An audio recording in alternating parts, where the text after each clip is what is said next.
It's Sunday night. It's 8 o'clock. Welcome to All Lacrosse Live. I'm Gary Groob in Toronto, and with me, as always, I have Shawn Slaght and Moose Jaw. Shawn, how you doing? Doing pretty good, thanks, Gary. Excellent. And I have Muffler Mike over in Connecticut. Mike, how's it going? It's going good. Excellent. We have had a weird weekend, that's for certain. There's been a lot going on, and well, thank you, the fans, for making it even more interesting, shall we say. But we'll get into that all in a minute. ALL was exactly the opposite of NLL, with everything coming down to the wire in every single game this weekend. So lots of great stuff to talk about. But first, before we do anything, a reminder to everybody that all of our shows are streamed live across Facebook, Twitter, YouTube, also Twitch. Also, you can find us the next morning on Spotify. Remember, hit the subscribe, follow, and like buttons. Always share. Please follow all the affiliates along the Streampunk Entertainment Network. If you missed a show, no worries. You can catch it all on YouTube, which includes Streampunk Cinema, Streampunk Combat, Streampunk Sports, or, of course, All Lacrosse all the time, in which you will find a whole selection of all kinds of lacrosse wonderful things like retro games, interviews, library of shows, fights, press conferences, and a whole mess of other stuff. Remember, you can stay up to date with all sports by visiting streampunkentertainment.com with great articles from our huge staff of contributors. Also, a reminder that the show is brought to you by 60. 60 is Canada's newest and most exciting sports uniform and teamwear brand, delivering top quality uniforms and teamwear that reflects the spirit and identity of each team. Their commitment to innovation and excellence sets them apart, ensuring that every customer experiences the perfect blend of style and functionality. Unleash your greatness with 60. Remember to put down Laxtalk 10 on every single one of your orders for a 10% discount on every one of your orders. How do you get there, you ask? You can go to the QR code, which is in the center of your screen, or you can head over to Instagram and go to sweet_60. You can email them at info.sweet60@gmail.com, or go directly to their website at www.sweet60.ca/60. Jim and all of his associates more than happy to help you with any and all questions and orders. All right. Eduardo's here. There you go. Hey, Eduardo. Hey, Eduardo. And Brian is with us. Brian, welcome. Yeah. Brutal Wingland. Yes. Yeah.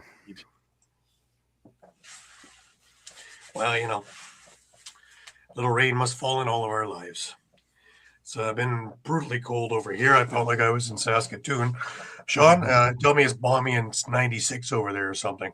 It is actually it's like minus 5 degrees Celsius here today. So That is Miami Beach. yeah.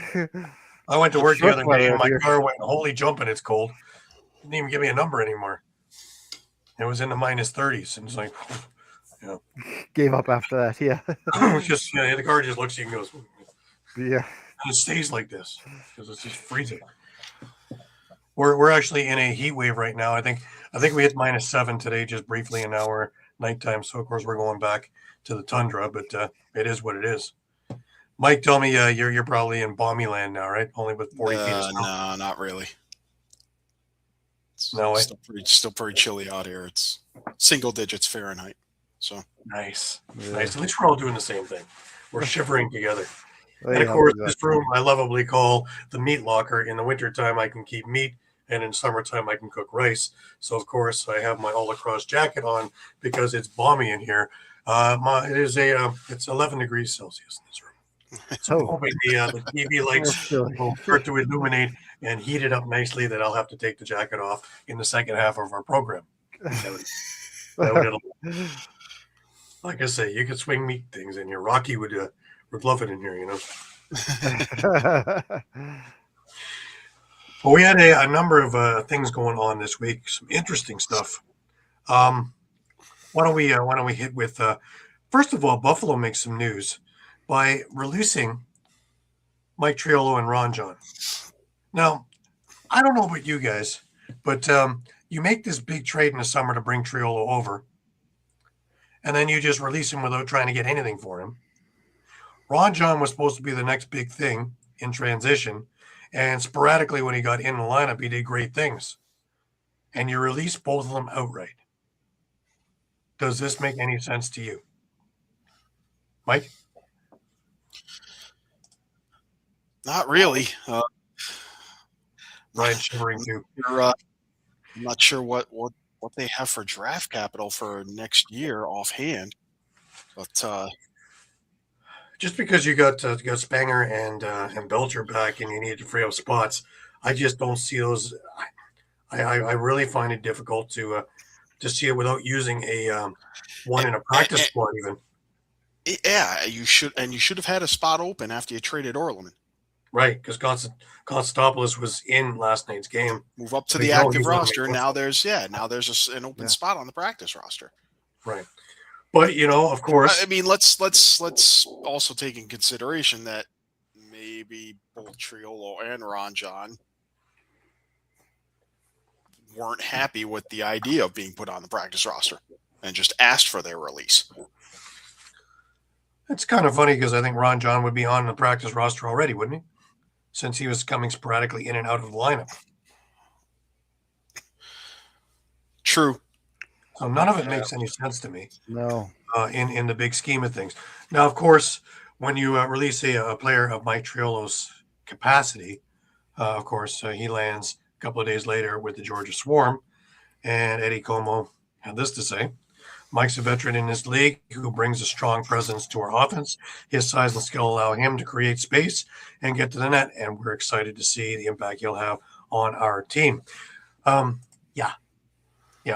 You brought him into Buffalo. Say he had an impact right away this weekend. Yes. Oh, yeah. You brought him into Buffalo to have that kind of impact, especially losing both Chase Fraser and name just slipped my mind, Chris Kluche. And you haven't replaced them. And yet you got rid of him. And again, it makes no sense to me whatsoever. No.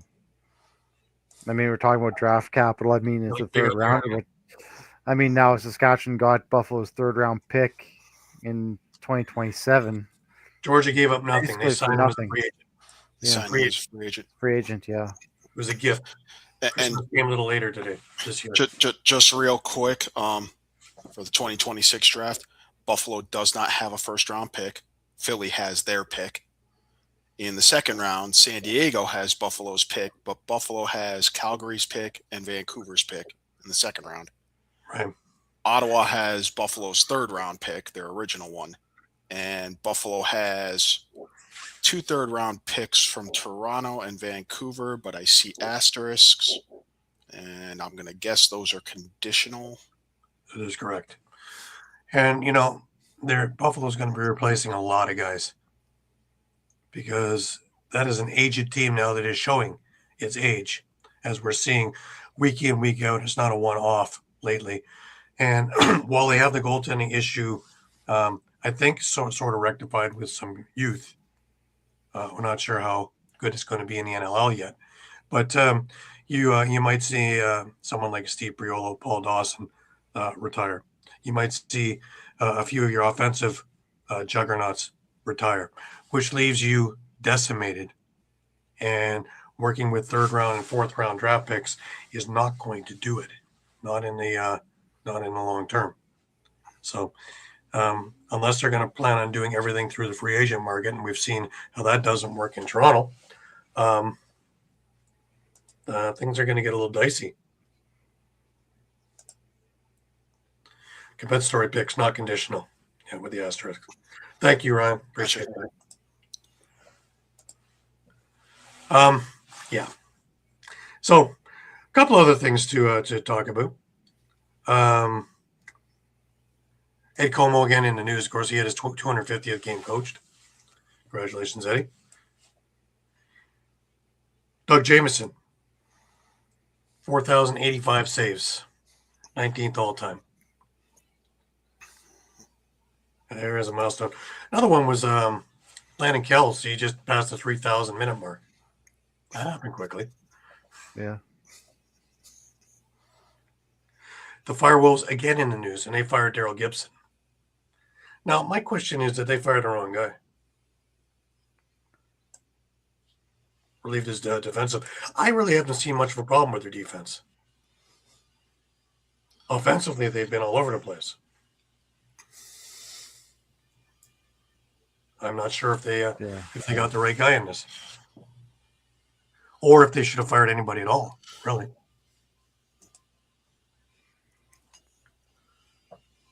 Do we know who the replacement is? Oh, There hasn't been anything else. Nothing else. No word on that. No. Yeah. Buffalo should right the ship next week to wait for it. I agree. Yeah. I agree.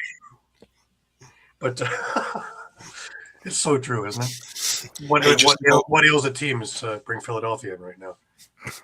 Just to go back to that Buffalo third round thing, when they traded Orleman to Toronto, they're getting one of Toronto's third round picks. They have their own and Vancouver's, and Buffalo's going to get the lesser of those picks in the third round. Right. Okay. But still, when you're missing out on round 1 and 2, that's a lot of good players that are not there anymore. Now, we were talking about Philadelphia, and the good news there is Joe Resteritz up to 900 points for his career. First American-born player to reach 900 points. Congratulations, Joe. And Jordan Gillis. His third in franchise history in loose balls and caused turnovers. It's pretty impressive. And we'll talk about Colorado and everybody who thought that when Ryan Lee went down and, they don't have a host of other players. Well, Malcolm wasn't in the lineup. McLaughlin wasn't in, all these people were there. And, boy, they certainly didn't skip a beat, did they? No. They look more powerful now than they have even up to the championship that they won. Now, here's an interesting one for summer ball, and I'll tell you where it relates to the NLL. Brooklyn and Oakville made a trade. Brooklyn acquired Aiden Walsh, which is interesting since they have Zach Higgins and Steve Orleman. And Oakville adds Justin Lee, which is great. The trade conditions, Oakville receives the rights to Peyton Cormier.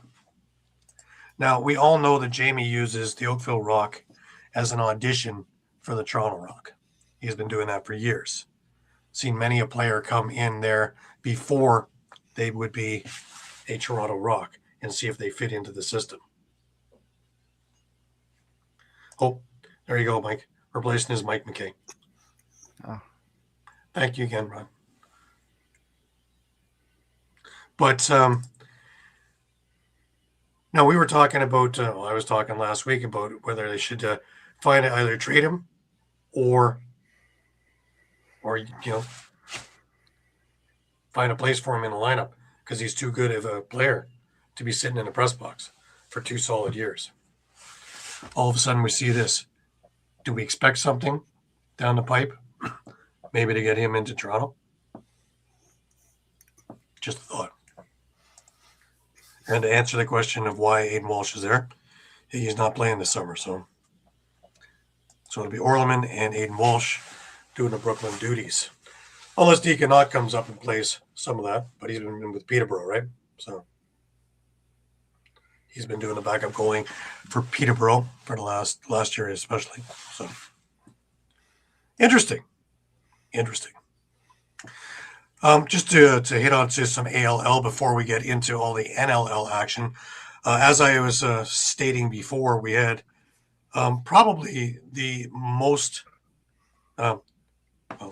this was the most interesting week I've seen in a long time.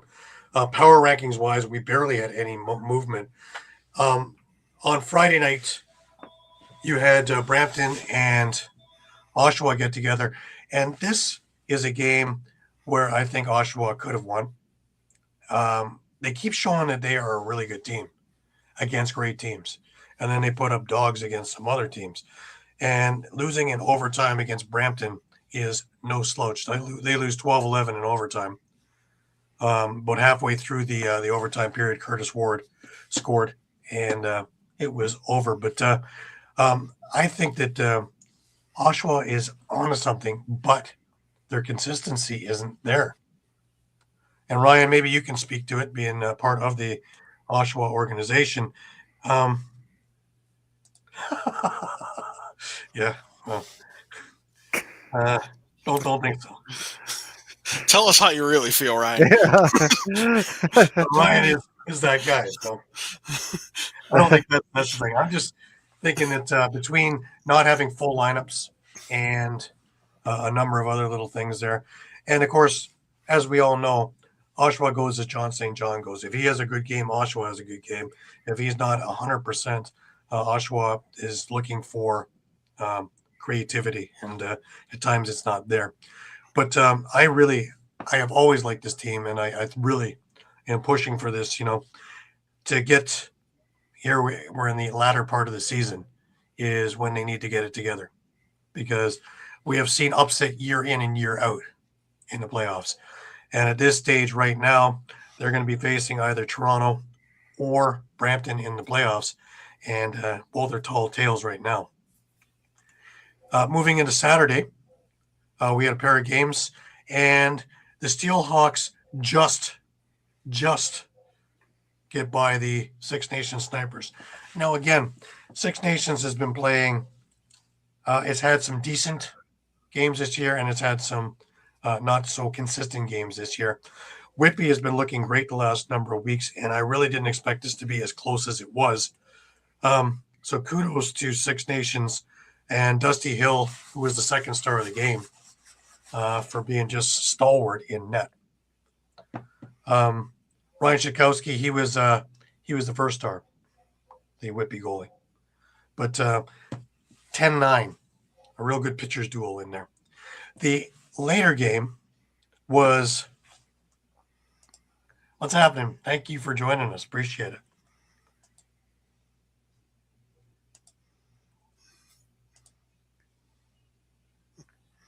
Yeah, that's the problem too, is we get a lot of that. And at times we get some great stuff, and at times we don't. And it always seems to rear its head and become deciding factors. And, well, it is what it is, I guess. Peterborough and the Oswego. Peterborough comes up 16-13 in the late game. Peterborough, again, having strong game from Aaron Woods, right? When Aaron Woods is on, Peterborough looks great. Well, you're busy with Oshawa, right?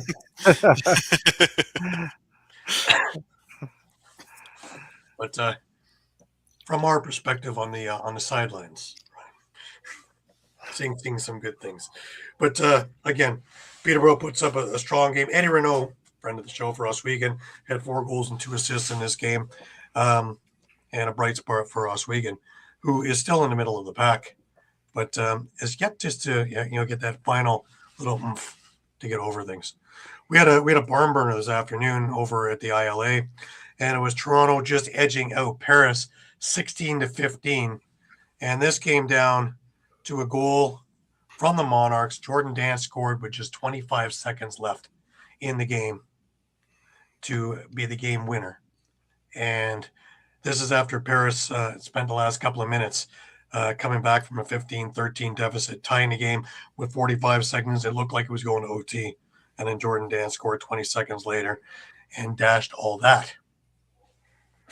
But the only movement in this week's power rankings was from Oshawa. They moved up 1 spot, and they moved into number 7.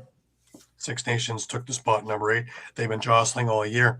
Brampton is number 1, Toronto number 2, Peterborough number 3, followed by Whitby, Oswego, Paris, Oshawa, and Six Nations.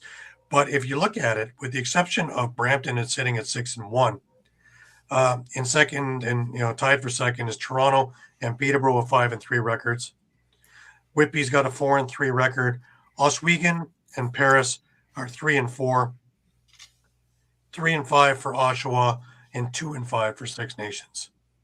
So nobody is out of this thing per se. But going to be interesting. Upcoming this week is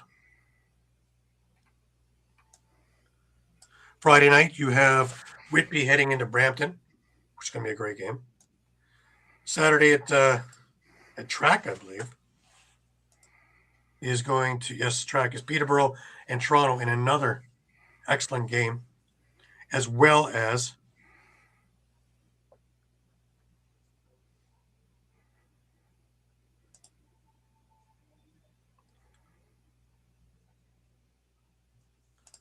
okay, Ron.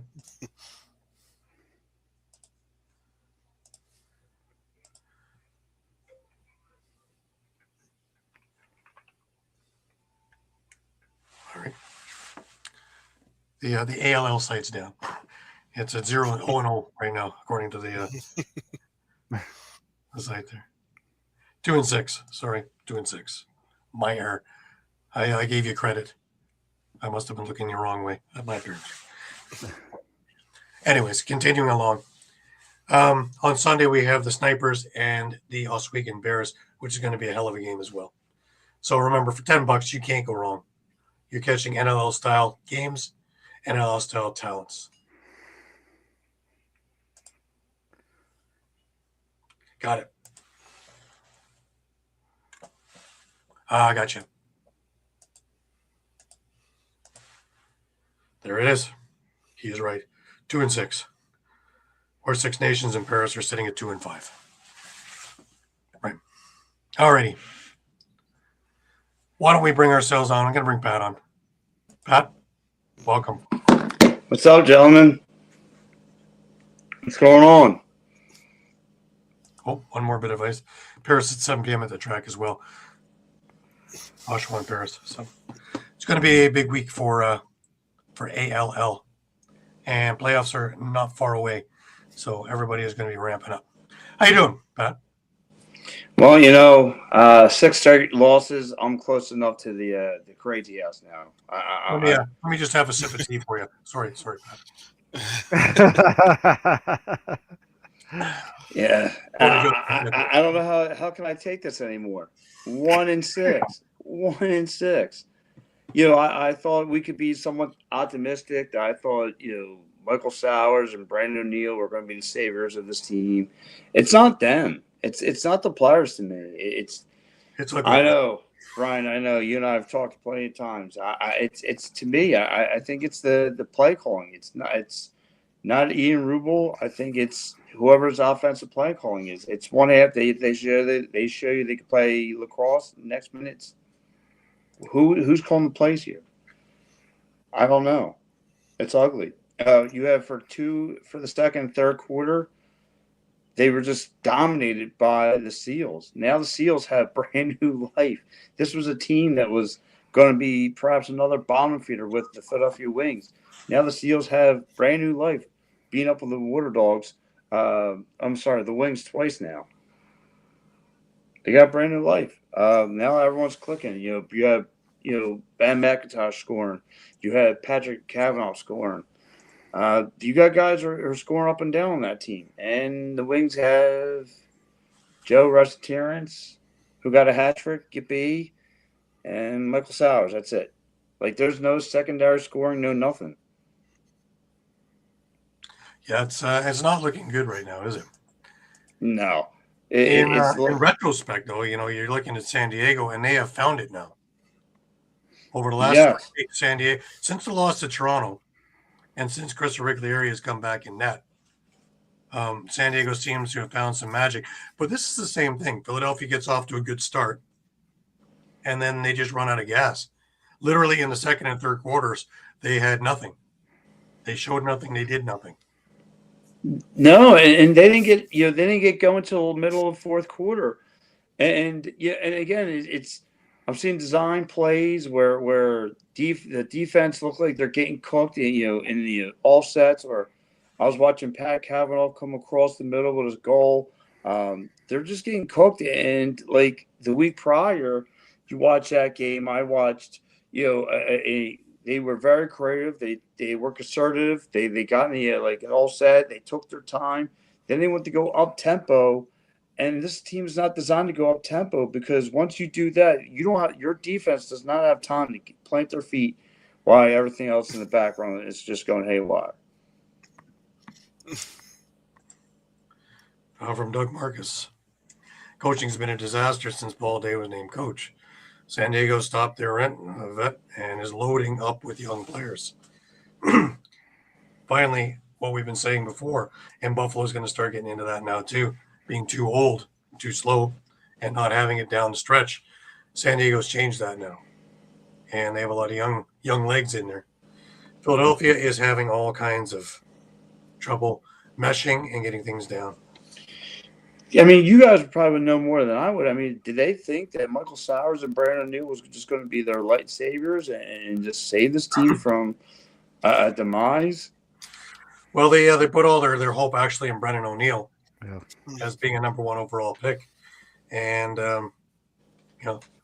I know it would have been a whole lot of bad press to not pick him first overall. But when you're resting your franchise on an American field player who really had no box experience, that's hard. And you're starting to see it now, a couple of years into it, where he's not overwhelming. He's not a Jeff Teat. CJ Kirst is looking great as a first overall pick. And here you don't have that same thing with Brandon O'Neill. No, you don't have that. I mean, you don't. It's different because, again, there's a big point there too from Doug Marcus is that there's no one setting the table. When you lost Mitch Jones, you have nobody to replace him. It's not so much that you don't have a scoring thing. You don't have anybody to set it. And I've been saying it for weeks. I still don't know what Blaze Reardon is doing there. I don't think he knows what his role is. He got himself a goal late, but in garbage time. But no, we discussed this last week about Blaze Reardon. Where, like you just said, I mean, he got one nice little goal from the outside. He's still not really setting screens like he used to, where someone could get open. He's still not creating havoc down low. He's kind of just there. Like I said, secondary scoring, like last year too, was a little better. You had scoring from Dalton Young and some of those other guys. You're not having any of that. Like, I haven't get to see Bo Columbus on the field, in this box game. You still have again, you just kind of rest your hat on Brandon O'Neill and Michael Sowers to kind of carry you through, and yet you don't have guys who are scoring. Like, yes, Eric Fennell gets on the scoreboard. Phil Caputo's here or there, on the scoreboard. But again, those guys are your secondary scorers. Dalton Young kind of took a step back. Chris Corbell, I mean, he was a better scorer for you last year. He kind of took a step back, even though he's winning more and more face-off battles sometimes here and there. Sam Clare, you don't see him anywhere anymore. So again, that's kind of things are hurting right now. Right. Well, what do you think needs to happen? I don't know right now. Marcus has an idea. Yeah. I'm curious to know what's on the mind of Uncle Paulie. Because Bill was a good transition guy though, and I don't think he's doing that. Yeah. And it's not so much being a great scorer, but he would at least facilitate some of the other things that was happening, and we don't have any of that going on there. No, and you know what? It's crazy because I hate to be that team, but the Philadelphia Wings right now, or the Get Right games, you've seen it now, right, with Vegas. Ever since they mopped the floor with Philly, they kind of gotten themselves that they've been running the ship. They've been playing better. You see now with the Seals getting 2 wins. Now they're starting to smell themselves. So it seems like whoever plays us, you can work on your practice guys, and you could treat like an exhibit and treat like a preseason game and get things right and feel good about yourself. Right. Yeah, I won't disagree with that. I mean, next week they go into Buffalo, and Buffalo's looking to get right. Yeah. And then the week after that, they go into Calgary, and the first of a doubleheader for Calgary. Oh my gosh! And Trenton, here they go. For Calgary to get right and to warm up. So it's a little bit more of a drive, isn't it, Pat? Trenton, they call it. Listen, they might be moving up the road.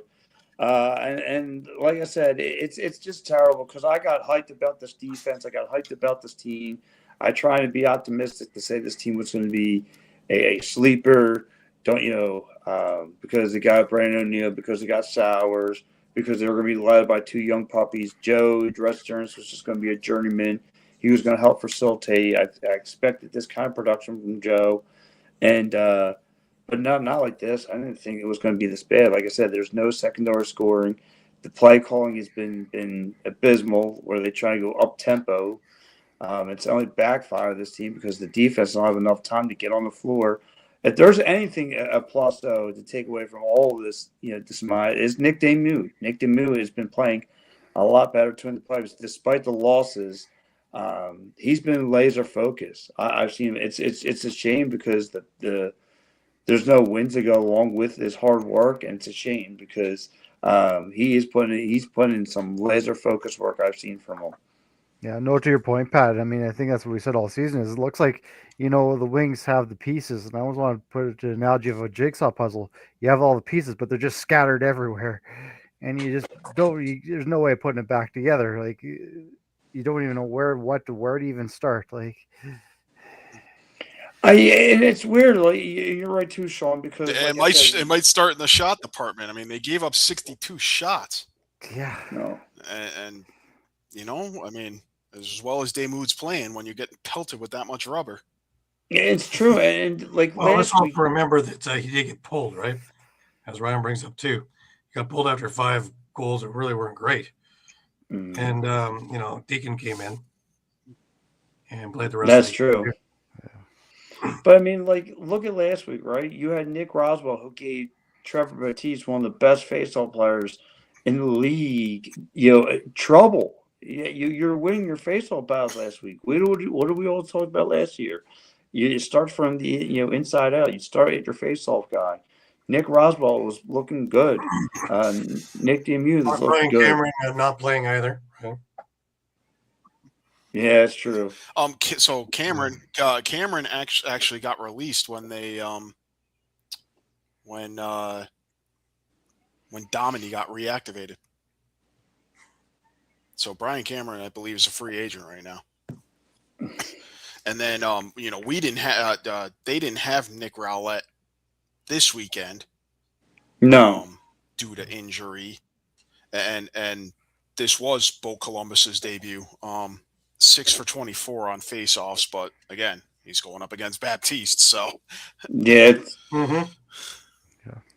Yeah, that's not going to be a day to beat either. But I mean, yeah, it's a shame because I don't know. I don't know where they start. There's just going to be a lot of questions, and unfortunately, like I said, I know Paul Day tries to design something for Philadelphia, and just nothing. He designs a nice turkey dinner, but it always falls on his feet every time. It's a shame guys there should be buying tickets because they're spectators right now. They're really not active in this brigade. You look at their stats and they've done 0. Liam Patton started the year great and really has fizzled. Yeah, he's fizzled nothing, right? Chris Corbeil had an assist. Really, you look up and down the lineup, and Isaiah Davis-Allen, he had 1 loose ball. Like one of the youngsters, loose ball too. And that's crazy too, because again, there's the second they leave, the defense leaves any kind of holes too. You speak on Isaiah Davis. There's times I see him getting cooked at times. I'm like, what's going on? Like I said, what is the message with this team? And it's got to start at the top. It's got to start at the top. As far as GM, he's trying to do something. I know Ian Rubel wants. He said from day one he wants to play smash mouth defense. That's going away. So what's the defensive coordinating, offensive coordinating? Like what is going? Like what is the operation of this team right now, from all around? Well, Rowlett is he's better than expected, but you have so many guys that are just flailing right now. Yes, I'll absolutely agree with that, Doug. But but on the other side, when we're talking about San Diego, and they're Connor Robinson, what a breath of fresh air that's been recently. Now that he's back in, and 3 goals, 3 assists yesterday, and just doing what he wanted. Zach Currier, 2 goals, 3 assists. Ben McIntosh, the wing killer, shall we say, with a goal and 4 assists. Trey Leclerc with 3 goals. Westberg, who was carrying while all these guys were trying to get going, is now the facilitator with 4 assists yesterday. Hey, that's unreal. McIntosh is just, he just went haywire on his own squad for 2 straight games. This didn't work before, hey Ryan? This didn't work back in the other wings system in there when Johnny Meridian tried it. They got to have, unfortunately, till U.S. box luck catches up, they've got to get Canadians in there who know the box game and have grown up with the box game, not are just learning it on the fly. It does mean a big bit of difference. For the Riptide at the start of there, too. So, yeah, it's tough. It's alarming right now. There's not a whole lot going on in the front office, is there? It's same old. But he's got good minds there. That's the thing, right? Pat McGrady and TK, I put him in any bench. Oh yeah, easily. But even like I said, when you looked at last year and you looked at the tail end of it, at least you were getting production. Even like when you looked at the first quarter of last year when they were on a fire, but like you had scoring from Dalton Young and those guys and Leclerc and those guys. Your secondary scoring is there's nothing there other than Eric Furnell. Other than Eric Furnell, who's consistently putting a goal on net, you don't have much. Even your prime guys, or you'll get a night from Michael Sowers, or you get a night from Brandon O'Neill, maybe a night from Joe, but it's nothing stacked together from the 3 of those guys. You need a 3-headed monster to really take over a game. I mean, it's what did Buffalo for quite some time. You're making our point, Pat. You're making our point. Yeah. Right. Having a Canadian running the O. Yeah. One step that jumped right out to me, Pat, we were talking about Brendan O'Neill, 8 shots, and none of them dropped. Oh my gosh! Like, is that shot selection? Like, that should not be acceptable. Like, it's funny, and it's funny too, Shawn, because I asked him last week. I said, I noticed you're taking a lot more outside shots now. I said, is that something you like doing? He's like, oh, it's just, and you kind of replied this, and like, that's where he likes, that's where he's seeing his shots at. Like, I'm not seeing no one getting creative, going down low, trying to get physical, trying to make some big play down low, trying to go like a wrap around behind the net. It's always, just trying. He's tired of taking contact from playing in dirty areas. It's that field thing, right? You can take long shots when you have the big net on the field, but you can't get right in the box. Like, there's nowhere to hide from these big guys, and I noticed that too last year. I mean, it was a welcome to the NLL. Michael Sowers. I mean, these guys were popping him like a fly on the wall. I mean, they were smashing him, and it's a totally different game from the box to the field. The field, at least you have some more room to make some plays. Box, I mean, you really got to be creative and get your shots off quicker, because if not, you're going to deal with some big buyers are going to come in and hit you. Mm-hmm. You always have to have guys. You have to have guys in that crease. You have to have guys that are going to make and create havoc. And here goes another one too. Yeah. Make these goalies uncomfortable. Because otherwise they're going to zone in, and what is Matt? What did Matt Vince have his most success with? Having guys all around him, making sure nobody was near, so he could get the shot he wanted to see. Yeah. Whenever you made him uncomfortable and got him under his skin, that's when you had the most success. That dated past where he is now in Buffalo, past Rochester. That goes all the way back into the Orlando days, the Titans days. As soon as you got under his skin and you were inside his grill, that's when he wasn't paying attention to what was going on. True. And they got another thing too. They got to be a little bit more disciplined. 8 times they made 8 trips to the penalty box. Now, granted, they're lucky. San Diego made 9 trips to the penalty box, but obviously they had nothing to pay off for it. But I mean, they got to be a little bit more, little bit more disciplined than that, because I notice a lot of times they make a lot of trips to the penalty box, and you got to, whether they want to get on the fish or not, like you got to play disciplined play lacrosse. Well, You the got to do difference your also is that San Diego went 3 for 4 on the power play, where Philadelphia Yes. went 1 for 6 6. Yeah. on the power play. That's huge numbers. yeah. It's not football. Yes, You but can't they're be normally playing a penalty. very good and effective power play unit. So Yeah. They got to play smart lacrosse anymore, and they're not doing that either. It's just like you said, it's a free for all down there. It's just do you, and it's just got to be more strict. I don't know if you want to pin that on Ian, you want to pin that on Paul, or just on the players, just not responding to what needs to be done. Because I did see them play panic lacrosse too last week, just from the box itself. Like you get a better eye view of when you see them trying to make design a play, and you can see them in a panic mode. It's just like, oh, you're already cooked. You're already cooked at this point. Yeah. Well, Dallas Alex said that always, right? If I can see it, I can save it. Mm-hmm. So the idea is to make sure that he's not seeing it and distracted and all the rest of the things that go along. Plus, as Johnny Davis always said, shoot bouncers. Nobody knows where they're going. But and Pat Gregoire, bounce shots go in, right? Yep. Mm-hmm. Mm-hmm. So Now, yeah. let's talk about this new post game show that you have going on in Philadelphia. Talk to us about this. Let's see what is all entailed in it.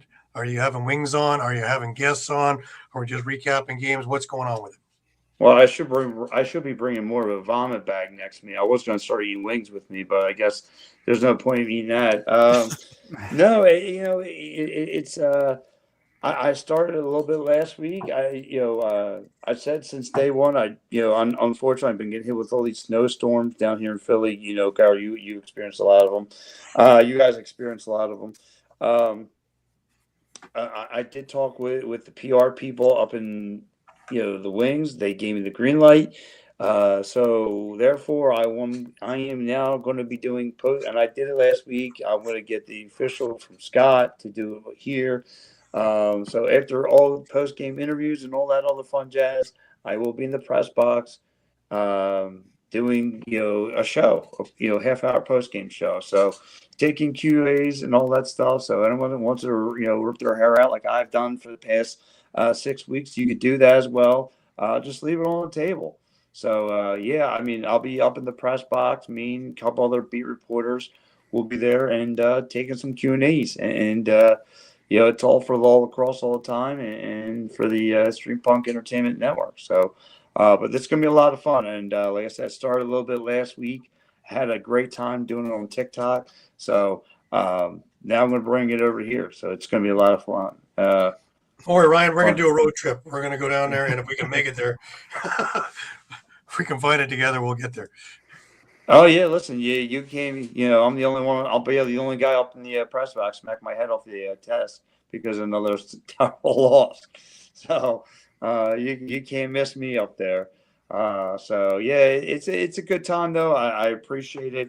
So, I'm glad I got the word. I can work this all out. It really got started with me because I gave somebody, another person, the kids do it with Philadelphia Union Soccer, and they kind of ran with it. So I said, well, if no one's doing that with Philadelphia Wings of Lacrosse, I want to be the first. So and here I am. Nice. So, Nice. so I'm real excited to carry the light and more frustrations. So just dump them on me. I'm used to it. It's therapy too, right? It's therapy. We can all talk it out. How bad I am is, covering the games, how bad it is just overall. I'm sure it's going to turn around, but I think you can do a great job. You knocked that one right out of the park. Thank you. You know what I mean? So, yeah, I can't wait. I can't wait for to get things going. Absolutely. looks good. Pat, thank you as always. My fellows, you guys have a good one, and that's another loss. Maybe in 2 weeks, Wings will beat Calgary. The battle for the basement will be all right. Oh, by the way, did I take? Am I still in first place? What's going on? Well, let me have a look here at the numbers. No comment. Then my reign of My. supreme already end? Nah. You are. You had a good You week, went Matt. 6-1 along with me this week. Yeah. Nice. Gary and Shawn went 5-2, and Caden went 4-3. So I have Pat leading 34-19. Shawn 1 game behind, 33-20. Gary at 31-22. I'm a game behind Gary at 30-23, and Caden is You're where, in the Mike? basement at 27-26. You're where, Mike? You're 7 games above 500. What? What? What? If I took the last 4 years and put it together, Yeah, I do have you above you'd be 500. 7 games above 500. Wow. But fellas, I mean, I got one more question to ask you before I get out of here. You know, I know the Wings are stinking it up, but what's happened to Rochester? I mean, I thought there was only 3 teams that you couldn't touch in this league: the Saskatchewan, Colorado, and Rochester. And They got 2 out of 3. That's what. yeah, I don't know 2 what out of happened to 3, Rochester. Rochester's falling on a few hard times right now, and Yeah. Woo. we'll get into all We'll that. get that. All the fun, Okay. all the fun involved in that one down the road a little bit here. I'm sure there's a lot of people going to chime in on things about that, and wow, that's all I got to say is wow. Well, and it looks like Georgia kind of found themselves again. So, but all right, gentlemen, I'll catch you later, and go Wings, I guess. So, see you. Absolutely. You're bad. All right. Man, is that good is correct, and they're actually getting their act together. That brings us to our second game on Friday, Shawn, and that was well, it didn't look like Saskatchewan flew in until later, but or is it that they are just so good that they spot teams 3-goal leads and then start working? They just figured they'll play with their food for a little bit, and then, yeah, a bit of a crazy one because I think Calgary played about half a quarter, jumped out to a 3-goal lead, and then the Russians said, "You know what? Enough of this. Let's just stop it here," and went on a 7-goal run to take a 7-3 lead at the half. Then second half, Calgary, I guess you could say, kind of got things back together again, but they really couldn't gather any momentum. Every time they scored, Saskatchewan had an answer. They'd score, Saskatchewan would have an answer. Even then, they would score, Saskatchewan have 2 goals. So they really couldn't find any type of momentum in this. And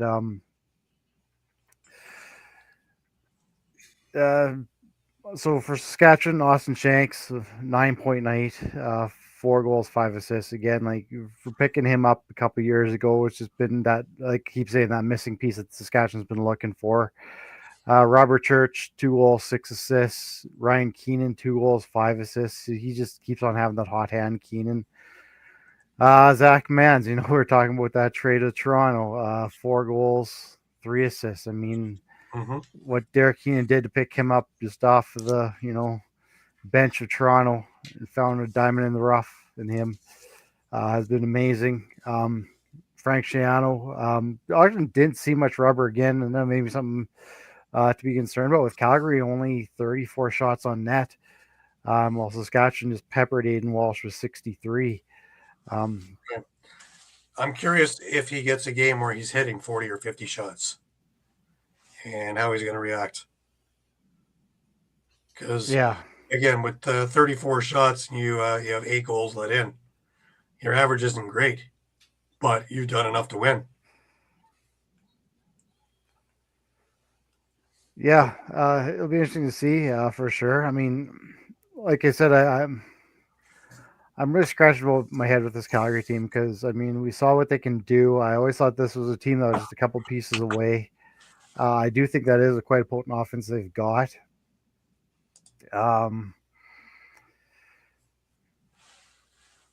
Yeah, I mean, and, Keenan, to Doug's, comment there. And Doug also had to think about Como's system there in the Swarm, and it's true. Every couple of years they rebuild, they buy in, and away they go, and here they go again. because they're working with 8 rookies in their lineup. Saskatchewan's doing the same. They're bringing guys along some from the draft onward to buy into the system, and here you are. I think that's just what makes Derek Keane such a great GM, is just his building through the draft and just being able to find that young talent through the draft that maybe someone's overlooked because, hey, I know this guy can really play the box game. Well, I don't think it was any fluke that through 2016 through roughly 2018, it was all swarm and rush, swarm and rush.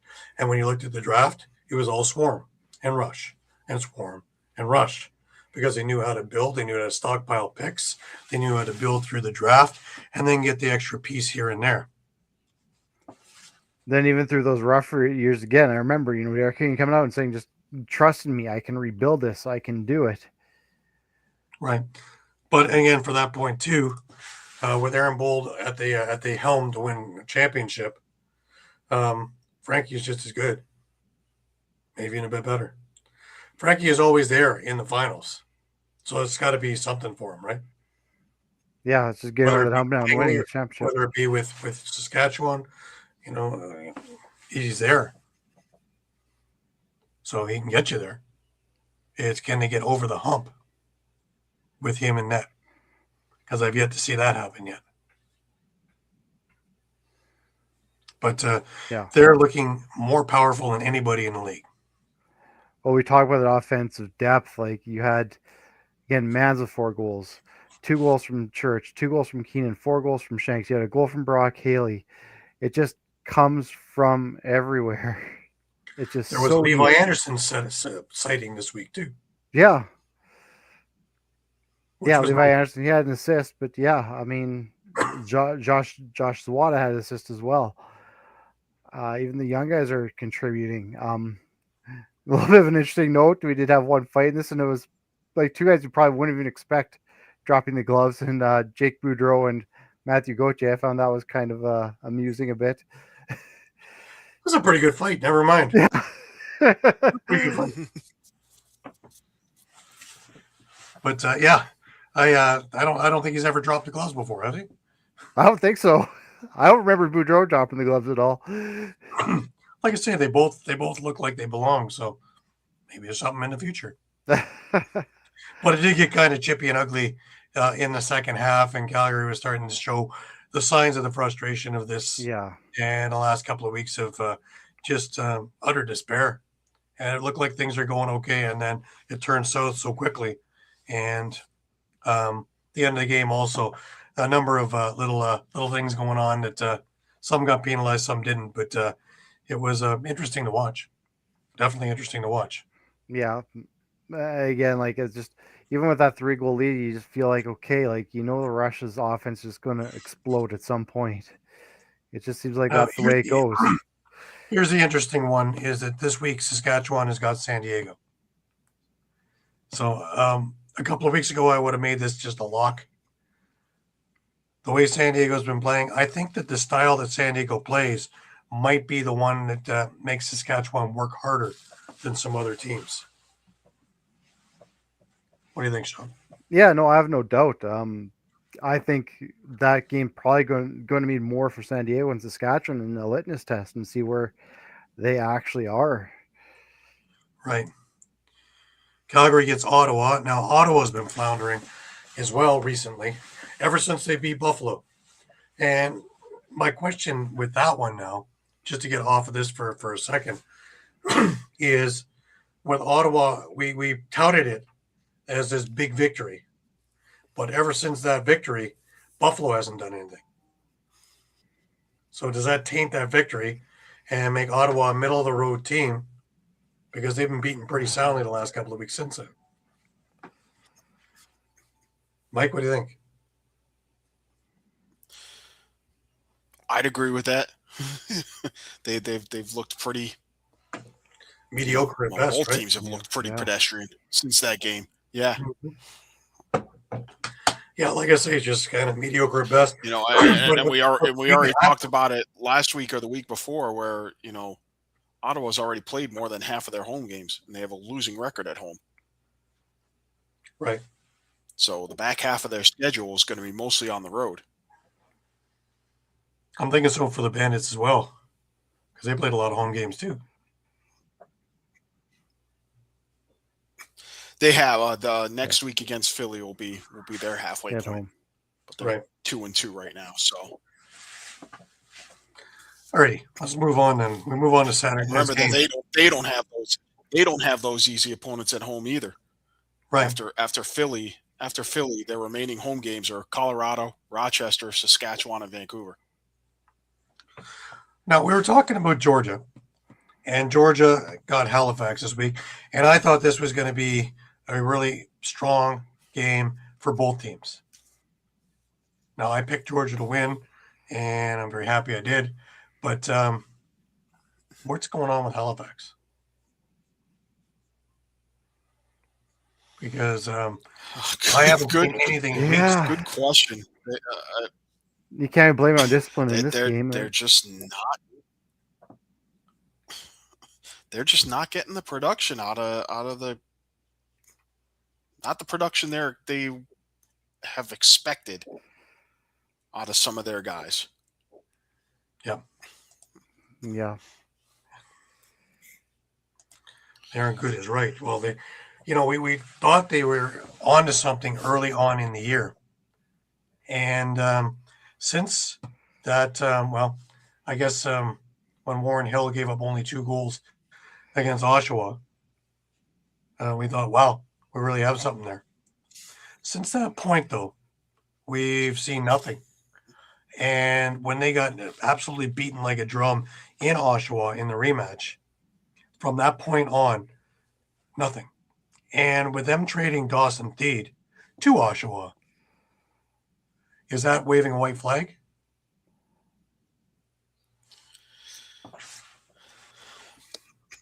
You almost feel like sure, it. right now it sure feels like it. They're fairly one-dimensional right now, looking right? I'm just looking at the box score. I mean, you got a hat trick out of Jason Knox, so there's kind of when he's your leading scorer, you're in trouble. Yeah. If you had no goals from Cody Jamieson. He had 4 assists. I mean, he has more of a chance to play now that Theed isn't there. Oh, he hasn't seen much of the lineup either. Nobody's missed him, right? Yeah, and to Ryan's comment, I mean, I don't think Bowhunter's playing transition or defense right now. I don't even think he's playing offense. He had one loose ball. Originally drafted. Yeah. Well, he was supposed to be an offensive juggernaut, right? He had one loose ball in his game. In other words, half the game. Yeah, I mean, beyond that, the practical non-existence of Brendan Bomberry continues. 2 assists. They only got a goal and an assist out of Clark Peterson. So Tarafenko with 1 assist in transition. They're definitely not getting the transition production that we're used to seeing. I'd say that's certainly a part of it. Who can control the whole floor? Kostiuk. Yeah. But we didn't see anything out of him either. Kostiuk, and you could argue Withers too. Right. Withers has got a broken finger though. Because of the amount of face-offs he wins and the number of times you see after a face-off win him, head towards the net. But here's the question also. Instead of turning the other what way happened, and regrouping. What happened to the transition game? There is no transition. There's no transition. Tyson Bell, nothing on the step. No points from Tyson Bell. No points from Colton Armstrong. Withers, nothing. So Withers, nothing. You go up and down the lineup, really. If Wake Riad is doing that as well, no points from him either. You expect a big goal or 2 from Cody. He had 4 assists on the night, no goals. Randy's thoughts. Once again, I state 13 shots, 2 goals. Is it just there and then the ball's gone and there's your 30-second clock? It's different when it's Six Nations if in the summer. those shots are ill-advised, A lot of them were. I'm all for A lot of them were I'm all shots for a guy that- being confident in his shot, but when you're just They're not you're just dropping. shooting willy-nilly. But even Clark Yeah. Peterson wasn't getting anything going his way. He had 7 shots, 1 goal. These are the guys that have to score if their team have any chance of winning. That's the Clark Peterson's one that jumps right out to me because he's like a 4, 5, 6 point guy. Like he to put up 2 points that's hampering your offense completely. Once again, if Jason Knox is your top Could you scorer, argue that at least? I was going to ask, can you at least argue that the majority of Clark Peterson's shots have actual purpose to them versus Randy Stott's taking 13 shots and? but you know early on if your shot's on or not. You know it. If it's off by an inch, you know it. If you're just not feeling it, you know it. And you can't put the entire team's offense in jeopardy while you're trying to find it. It's just that doesn't work. I'm just wondering too with that So trade do of you feel Theater. like Stotts is doing that regularly to the Yeah. team, hurting the team by trying to find his shot? Yes. Taking so many shots, trying to find his shot. Yes. Yes. But I'm curious the other side too. With the trade with Theed, are they maybe missing that big body offensive player that they had in him that could clear some room? But reality is, if it's not going, it's not going, right? There has to be other ways to do it. If you're taking 13 shots, you're scoring twice. There's a lot of things flying all over the place. That's the ones that are on net. So, there's got to be, if we're working as a team and not as an individual, there has to be other things. But then again, that's where the coaching steps in too and starts drawing up different plays just to get things back on track.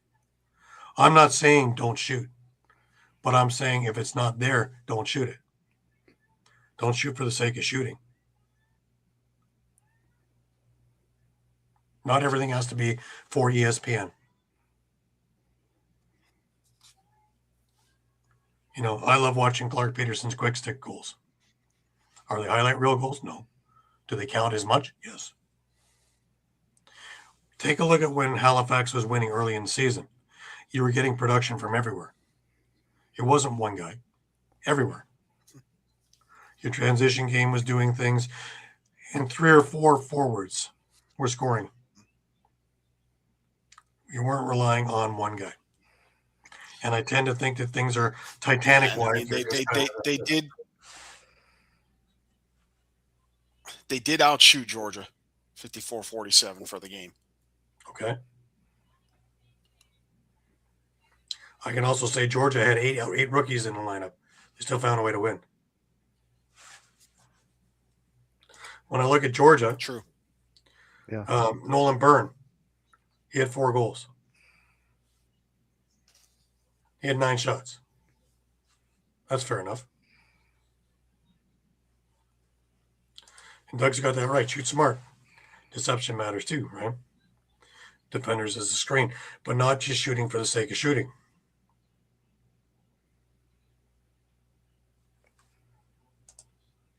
Henry, welcome. Appreciate you tuning in.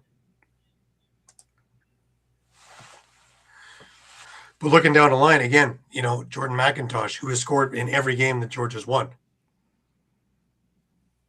was in there again. Goal and 2 assists. Shane Jackson has found life again. 3 goals and 2 assists in this game. Brian Cole, he's back. Goal and 4 assists. But he's doing a lot more of the facilitating. He's scoring when it's there, but he's also finding guys. This is what I'm talking about. Caleb Benedict didn't score, but you had other guys doing it. Lyle Thompson had a goal and 3 assists in this one. Was it as much as it's been? No. But when they needed him to come awake in the 4th last week against Toronto, he was there. He took over that game.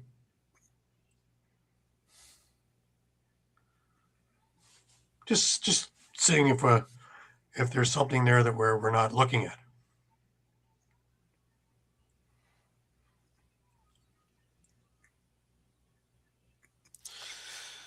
I mean, if there's something we're not looking at with the Swarm, it's how quickly they're coming together, despite the overhaul. Yeah, they bought into the system.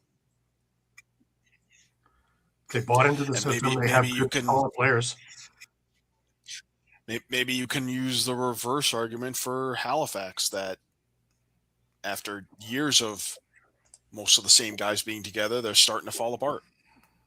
Right. Well, maybe it's time to start moving some guys around then, right? But they moved Theed. Was that the right guy to move?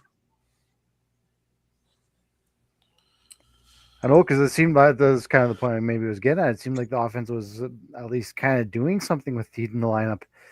Then you move him, and now he would go inside. He'd be a freight train to try and stop him. And that's what I said. Like, are they missing that big body now? Yeah, but I mean, if they get the same kind of production out of Jason Knox that they got this weekend, right? I'm not gonna look at the trade in a bad light. Now, here's a stat that has gone down for the good. Is that Halifax only had 3 penalties in the game. Yeah, that's what I said earlier. You can't blame it on discipline this time. Nope. Well, Dawson Theed's not there. How many of those penalties did he take? Right? And then you get Tyson Bell taking penalties. True. Yeah. Right. Bell was there, and they only had 3 penalties through the game. And the power play didn't kill him because Georgia went 1 for 3 and Halifax went 1 for 3.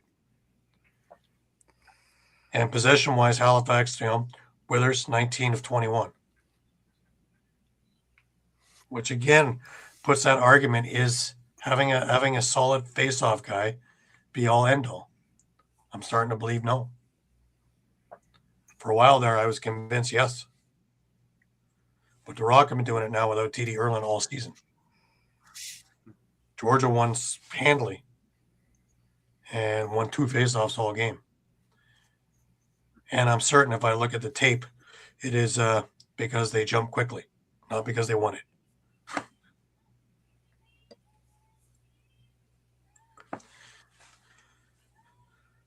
Withers is no Fogo. No, Withers is a lot like Snyder. He can do an awful lot more.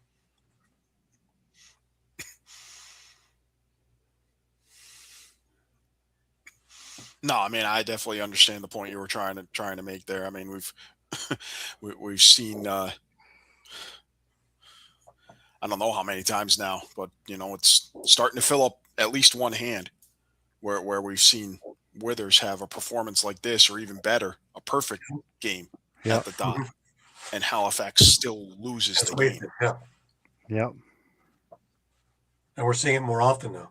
I believe it's happened. I believe it's happened to him at least 2 or 3 times already in his career, where he's gone perfect at the dot, and Halifax has lost that game. So, what's the answer, you think? I don't have an answer, but again, that really puts a question mark on the offense, right? Like, if you're getting so many extra possessions, what the hell are you doing with them? I don't think any of us had Halifax as sellers, did we? The other week when we were doing the players and sellers? I was close, but I didn't know. If we were to do it again tonight, would any of us have Halifax as a seller now? Yeah, likely. Yeah. I mean, yeah. I certainly would, but I see kind of the same problem. I mean, we hypothesized a couple of weeks ago. I agree, Doug. With Philly, with trading, what do you Philly and with Georgia. Philly, the possibility of trading Blaze because there's no defined role for him seemingly. And Georgia, before Lyle got hot again, it was, maybe it's time for Lyle to move on, but what are you going to get in return for him? But I'm so looking now put for, yourself in Kurt Snyder's shoes. What are you going to get in return for I'm looking at 2 hot drafts, and I'm looking at a team that's not going to win this year or next. So I'm going to do what Georgia did. I'm going to do what Toronto did. I'm going to pull in the reins, and I'm going to try and get the best picks I can to build my team the quickest I can and keep the pieces that are good for my club. That's what I'm going to do. If I'm going to be a seller, I'm cutting bait. I'm going to get as much as I can for everybody I'm going to get rid of and rebuild. And if we can do it quicker, great. They do have 3 first rounders. They have their own. They have Toronto's. Yeah. And then this must be a compensatory, maybe. But it's Panther City via Albany. Okay. So this is from something from this. I'd have to guess this is probably from like the Jake Fox trade or something from 3 years ago. But just using that as our guideline here, the strongest draft in years is coming up. And you have 3 first-round picks. And if I can get rid of a couple of guys who aren't doing what they're supposed to be doing and get a second-round pick for one, maybe a first round, maybe not, for another, and maybe a utility player for now. Maybe I can get a diamond in the rough. Maybe I can resurrect a career from somebody else too. And put that in with 3 or 4 good picks that I have. I'm already halfway to where I want to do. Goaltending wise, I don't have to worry. I have 3 solid goaltenders. And I have good pieces all over the place that I have signed, like a Clark Peterson and a few other guys in there. Withers, Turfang, those guys. So I don't need to do everything, but I can out the ones who are seeming to be stale and into my rebuild. Because if you haven't won with teams like this yet, playing another year with the same team isn't going to win you anything either. Yeah, I'm kind of with Mike, though. I mean, I see where you're coming from, Gary, but I mean, how much is left of those stock of those guys that have gone stale? Okay, but are they doing anything for you? Would you rather out them like they did in Buffalo with Triolo and Ranjan? Mel's get something for him. Exactly, That's for what sure. I'm saying. Yeah. And if I can't get anything for them, until when I get them replaced, then they're gone. Just looking at their roster real quick, they also have Stephen Keogh on their practice player list.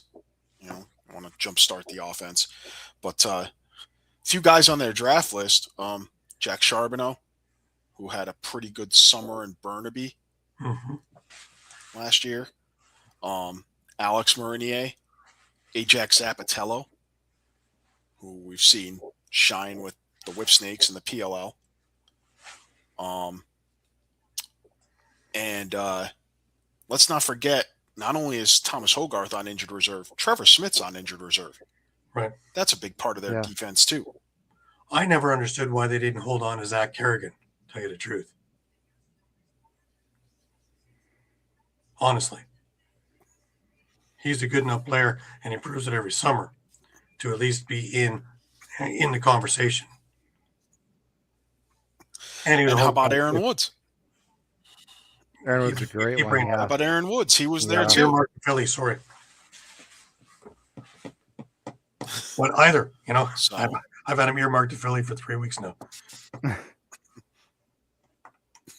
And he keeps putting up 7 points in ALL every single week, right? 4 more. When he played with Toronto for that little bit as a practice squad guy, every time he was in a lineup, he created something. I mean, that this is almost starting to feel like it's more of a drafting problem.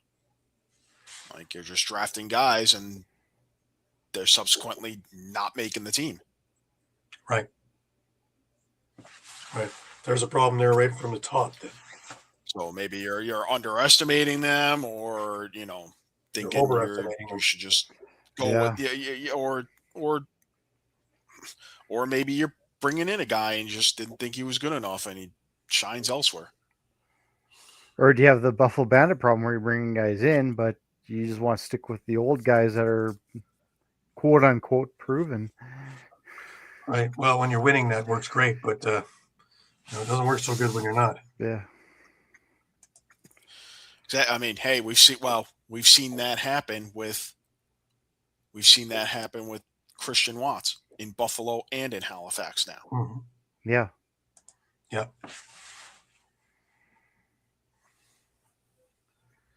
Well, all right, let's move on. We got a lot of games still to cover. We come across into Rochester and Vancouver. Yeah. And it was a tale of it was a tale of 1 quarter and 3 quarters, really. And geography has something to play. But Gord, when I'm talking about Zach Kerrigan, he's a hometown boy, and he really deserved a chance on that team. They just cut him outright, and hopefully he can find another place.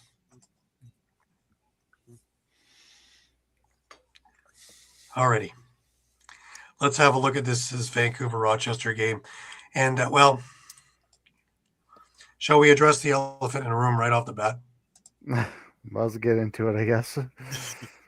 Yeah. Because we're going to get into it anyways, but we'll play the clip. And I'm sure you've seen it 100 times already. Otherwise, you've been living in a cave. But here it is. Up and making sure coming out also quick offensively to get those other guys like Lanchberry, Connor Fields, and Thomas McConvey back on. Speaking of McConvey, he's got the ball up top, near side to Fields. See if they'll try to beat his man one-on-one. Looking, shooting. Delbianco way out, makes the save, and Fields took a heavy hit. Now the outlet the other way. Oh! What a hit! God! Hartley, and that shot is knocked out on the crease. That's going to be a penalty. And oh, here we go! Hartley is locked up. Biles grabs his man. Hartley got bull rushed, and now Delbianco is out there.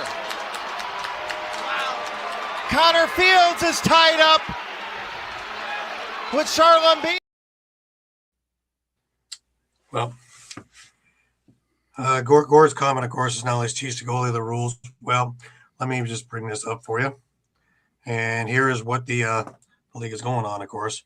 And it's Rule 70.4. A goalie or player must give a fast-breaking opponent the opportunity to gain composure after receiving the ball, provided the player being checked is not in a vulnerable or a defenseless position, which may include a player's head being down or unaware of an impending hit or significant distance traveled by the player making the hit.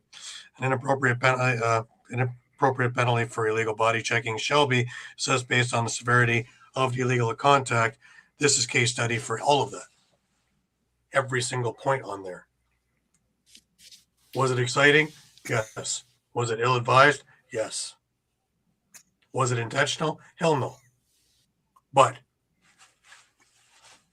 remember Carson Long and okay, I mean, that's the whole reason why that rule's in place now, right? Yeah. And Long never played again, and though he got up and it looked like nothing was wrong when he walked away. And Shawn, Shawn talked. We talked about it with Shawn off the air, and I think he hit the nail on the head. It's what I think they're leaning on more so than anything is the significant distance traveled. Yeah, he was nearly he was halfway between the crease and because Steph Charbonneau's head was up. Whether he was aware of the impending hit, or probably not. He was if you watch his head, he was looking back. He was looking back to catch the pass, and as he turned, he got hit. Right. So I don't know whether you can say he was. Point here, though. This is a good point, and nobody's talked about this one. Over under 5 minutes of gameplay before Subak runs through Hartley in the crease. Remember, Hartley's had all the concussion problems also. So a hit like that through him, that could be the end of a career. Then we got a real problem. So we're maybe saving things. Yeah, here. I mean, and well, and Ryan's right on that one too. He finished the season, but that was it. Long never played after that. That's true, but obviously we haven't gotten quite to the end of this whole whole discussion, but with the match penalty, it's going to carry at least a 1-game suspension. with rumors We're of it talking being about 3. potentially. 3, which could be massive. Yeah. So I mean, so at this point, the odds of Subak having a chance to run through Hartley are slim to nil, unless Hartley's going to appeal and play next week, before final punishment is handed down. I have a feeling if I'm Mike Hazen, I'm starting Riley Hutchcraft. Hartley's going to take, we're just going to nip this in the bud, because it's back end of a home and home. That's consecutive weekends. I think if you're Mike Hazen, you got to take Hartley out of the picture here, even if it costs you, a series sweep potentially, and make sure you have Hartley available, for the remainder of the season, whether it's, 2 games from now or 4 games from now, depending on the suspension. Yeah. And you don't have to worry about Vancouver until you potentially run into the playoffs. So, Right. Yeah. All right. Now from the sublime to the ridiculous, we have a page out there demanding the firing of Andrew Ecclestone. Did he play any goal for Rochester in the second half? No. And even if we want to go back to this hit, like you said, Gary, was it intentional? Maybe not. But by the rule of the book, which is what the refs have to go by, that was a penalty. You can't blame them for just going by the rule book. I mean, you can say this or that or but and making exceptions. You can't do that as a ref just off the. Absolutely. It hits every point in here. Yeah. Not one or maybe one. It hits every single thing on here. So, and just to clarify for anyone who didn't see the broadcast, because it was said multiple times by the officials, 5-minute major and a match penalty. It went under review. I'll send it to you, Ron.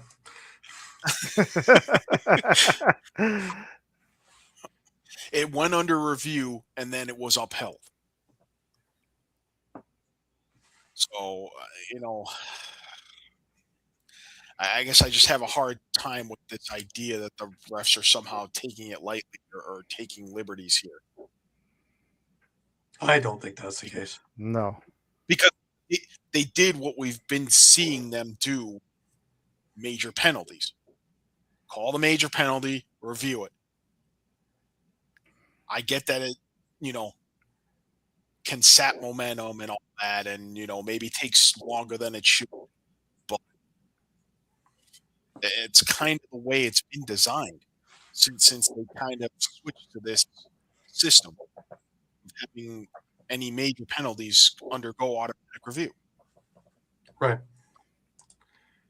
And I mean, I was just looking at this question. Vancouver had 26 penalty minutes, so it really went both ways. I mean, to say it was one-sided Rochester gained a lot in the last quarter too. They lost their composure again. Yeah. And they had something like 60 minutes of penalties and things, but still, that doesn't explain the third quarter, where after all this happened, after you had an entire quarter to get over it, and it was 8-4 at that. It was only 3-2 at the end of the first. And this is already after all this went down. Vancouver came out strong in the second with 4 goals and kind of blew the thing open at 7-2. A couple of power plays from Thomas McCompy and Zed Williams, and it was 7-4, and it's still a game. Even with Jesse King's goal at the end of the second quarter, 8-4 is still a game. In comes the third quarter, and you've had an intermission to get it together, figure out what you're going to do, put together a game plan, make your adjustments, and as Rochester did, they came out more than flat. More than flat.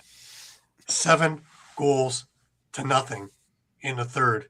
And if this game wasn't over at the half, it certainly was over after 3. Jesse King kept scoring. Keegan Ball kept assisting. So 2 goals and 11 assists for Keegan Ball. He was just an absolute facilitating machine. Isn't that ridiculous, Ryan? Isn't that ridiculous? Absolutely ridiculous. And the explanation, if you read through it, is even more ridiculous than the actual thought of it. So, Curtis Dixon having a great game also. 4 goals, 4 assists on the night. But we go into the fourth. And I'm not one usually to tout on Jackson Subak and his oh, Pat, you're right. He wasn't even a crew chief. Oh man, but I'm not usually one to tout on the patience of Jackson Subak. I have known him since junior, and he's not notorious for having a lot of patience. But he drew both Brad McCulley and Tyler Biles into long 10-minute misconducts and a spearing penalty for Biles by not reacting. Maybe Milowski's actually got into his. That's something about Subak. This is where you sit back and watch them, just unravel. Ryan Dilks actually was part of that and took a 10-minute, but he's not on the watch list for the NLL, whereas Subak might be. You want to keep a little extra just in case next week when a game goes to Vancouver. Because if somebody comes even within the area code of your goalie of Christian Del Bianco, guns are blazing, people. You know it. My advice for Rochester is to get straight, get on the same page, and get scoring. Or at least get attempting. Granted, this would have upset the entire balance of your game plan, but, things happen. Get back to work. Connor Fields, 1 goal, and that happened at the end of the game. He goes, that team goes as he goes. MVP of the league, right? Yeah. Ryan Smith, not much more. A couple of goals, that's it. Lansbury, a goal. Sid Williams, 1 goal. That's about it, guys. This team is from the team that we were able to watch a few weeks back that was just poetry to the team that I've watched both against Toronto, which they admitted they didn't play well, and here. You have to find where up is. Get out of all this nonsense. This isn't a team that's going to go and mix it up with everybody. They're not built that way. This is not the tallest, biggest, strongest team in the league and shouldn't be confused as such. It is a very finesseful team that will run you up and down and run you ragged. Well, if you're busy trying to get into all these little things and tete-a-tetes with other teams, you're not running. And if you're not running around and running your other team ragged, well, you just kind of gave away your advantage. And that's what I'm seeing here.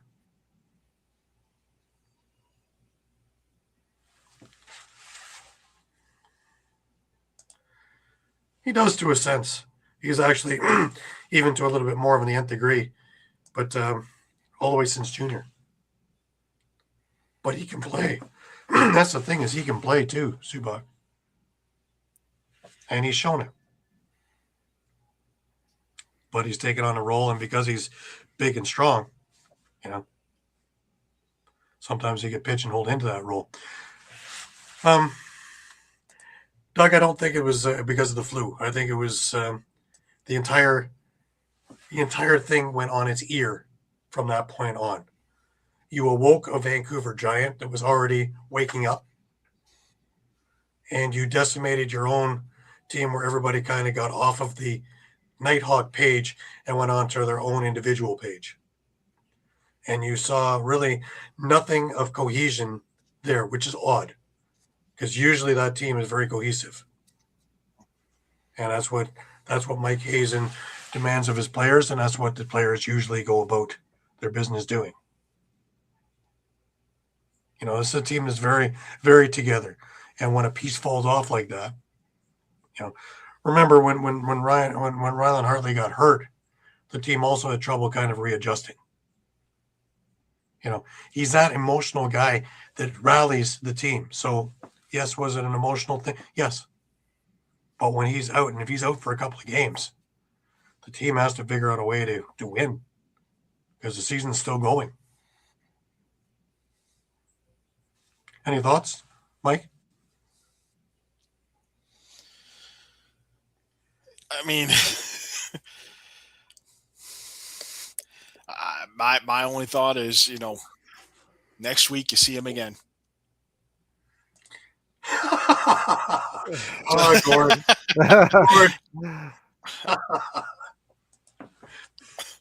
No, but I mean, next week you see him again. So, you're going to have that obviously bitter taste in your mouth, and you're going to want to do something about it. Just make sure you're doing the right thing about it.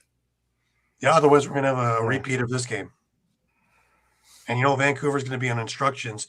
If these guys are going to try and take liberties, let them be called. Yeah. And then just absolutely kill them with power plays.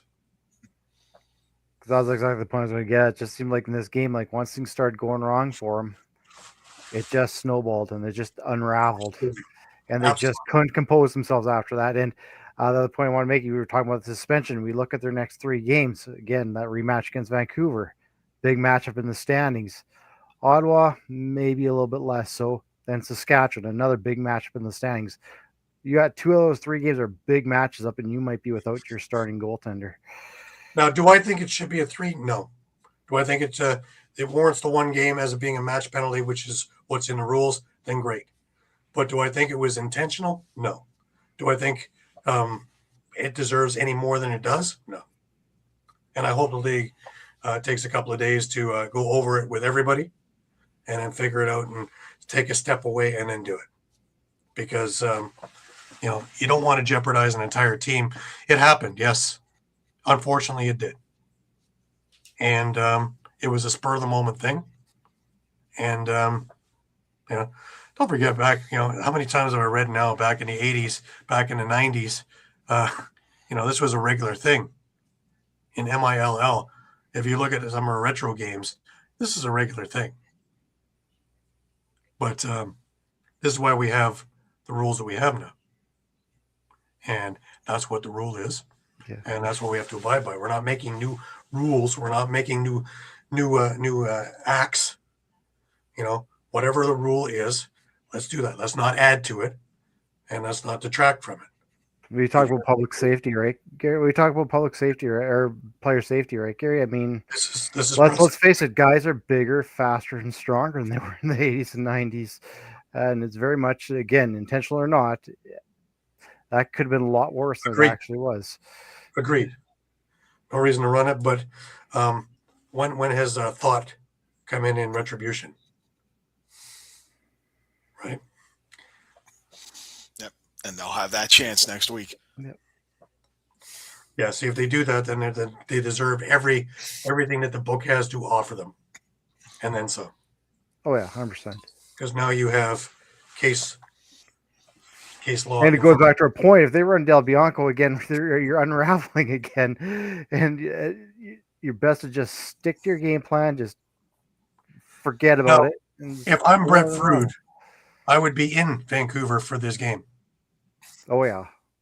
And I would be also with Lemon and the rest of the crew of the front office of the NLL, just to remind both teams that we are here. And maybe we take it down a notch and play the game that we love and see what happens there. Because then you have to be an ultimate blockhead to try and pull something stupid. The only thing I think was just let a couple of guys drop the gloves right off the start, get it over with, and just. Right, that was my point, Doug. Yeah. That was my point exactly. If you look in our all across all the time YouTube page, where there's about 40 games from Mill up there as retro games, you'll see this all the time, and you'll see worse. But we're not in that era anymore. I like to think we've evolved. Some things are great, some things aren't as great, but I like to think, player safety, we've evolved 150 million times. So let's keep going in that Yeah, direction. just one more thing to Sean's point with those 3 upcoming games. I mean, you could be looking at yourself at 4-6. You drop those 3 games. Now you're below 500. You're likely below the cutoff for playoffs. So, Let's say you win, you lose Vancouver and Saskatchewan. You say you get Ottawa.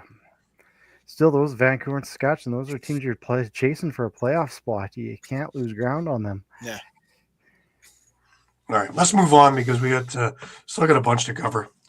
I'm sure this isn't the end of what we're talking about on this one, but as far as I'm concerned, it is. I've seen this thing. I've seen this highlight 5 million times. This was why I was a bit hesitant to play it myself because unless you've been under a rock or you just were in the air flying from somewhere nice and warm, you would have seen this on everything, whether it be Facebook, Instagram, TikTok, something I haven't even heard of yet, whether it be on Thread, Instagram, or Twitter, whatever. You've seen it. And it's probably seen it many times, in many angles, in many speeds. So, we've talked about it. Let's see what the league comes down, and then we'll bring it up again. But until the league comes down with what they're going to do, in my eyes, it's done. Let's move on and keep going. All right, we get into Toronto, and Toronto and Ottawa get together.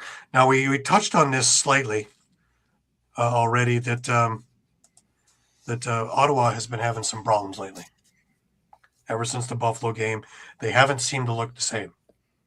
Even going one game before that when they played Oshawa, that was a game where, anybody could have won that game, and they wound up winning in Oshawa, but it was a, last person that holds the ball is going to win this thing. But Toronto and Ottawa get together in Toronto, and Chris Boucher and Challen Rogers lead Toronto in probably the most dominant performance of the season. This is the Mark Matthews, Sean, that I think we've been talking about, and now that Mark is healthy. 2 goals, 9 assists in this game, and he was paramount in this game. Quarterbacking the Rock offense all night long. That looks more like Mark Matthews numbers, yeah. Yeah, and Chris Boucher with 5 goals. That's the Chris Boucher I remember when he was in Halifax. They could dominate a game. Challen Rogers, that's probably the most dominating game he's been since he comes out the O-door. But it doesn't stop there. And for Ottawa, Jeff Teat very quietly gets 7 points. Only guy in the league I know can get very quietly get 7 points. It's just business as usual, right? 2 goals and 5 assists. Larson Sundown had a hat trick in this game, 3 goals and an assist. Rob Hellier had 3 goals and 3 assists against his former team. Now, Toronto set the tone in the first quarter, near the end of the quarter, with Josh Dalwick and CJ Kurse scoring 22 seconds apart near the end of it to take a 3-2 game and make it a 5-2 game after 1. And picking up where they left off, the Rock scored 2 more quick goals early in the second, and before you knew it was 7-2. Chris Boucher and Justin Martin continued the beating there with opening up the 7-2 lead, while Ottawa would score 3 power play goals in the second. And Challen Rogers would give the Rock a 10-5 lead at the half. Now, it didn't get any easier come the second half for Ottawa. Chris Boucher scores back-to-back goals just 53 seconds apart, and it's 12-5. Larson Sundown would answer, but throughout the rest of the game, every time Ottawa would score, Toronto would have a reply, never letting the Black Bears get any form of momentum in this game. Another bright spot for Toronto. Troy Holochuk looked great in that. And now, coming back to the injury and 2 games, so basically 3 starting games, he's looked stellar as your starting goalie. Kind of wish we saw this last year when they traded Nick Rose for that bit, and he never played quite up to this par. So something's clicked. Something clicked well for him. But here's the other thing, Mike. Toronto went 4 for 4 on the power play. From this meager thing of a single-digit percentage, I think they're like 8 for 9 or 9 for 10 in the last 2 games on the power play. They're rolling pretty strong right now. Yep. But again, my question is now to Ottawa, and what do they do?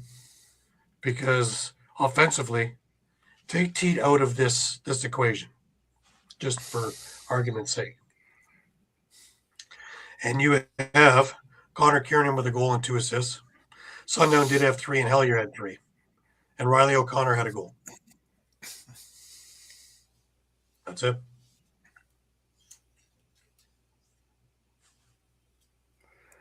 Not going to be Back many to teams. same old as Jeff Teat needs help. Exactly it. But, taking a look at Toronto, we've been talking about the gelling of Owen Hiltz, who, by the way, is on my show on Thursday this week. That should be an interesting interview. And Mark Matthews being healthy. Latrell Harris was back in the lineup and played a big role defensively. But the Toronto defense as a whole looked good. They were able just to quash anything that Ottawa was planning on doing throughout most of the game. The one thing, of course, was the power play. They gave up 3 power play goals in 4 attempts. If they can rein that in, we're talking about another record kind of night, right? So, interesting. But they're a whole lot more disciplined than they were earlier in the year, too. If they're only taking 4 penalties, yeah, that's a big sign in my eyes. Another big sign also that I hadn't even talked about with the Rock was Josh Dawick. And he was scoring from behind the net. He was scoring from the side of the net. He was facilitating. He was setting picks and doing a lot of this off-ball stuff that you don't get credit for. So I'm seeing that more and more with this squad, is that they're willing to do whatever it is they have to do to make the rest of the team click. And that's how you get to championship rounds.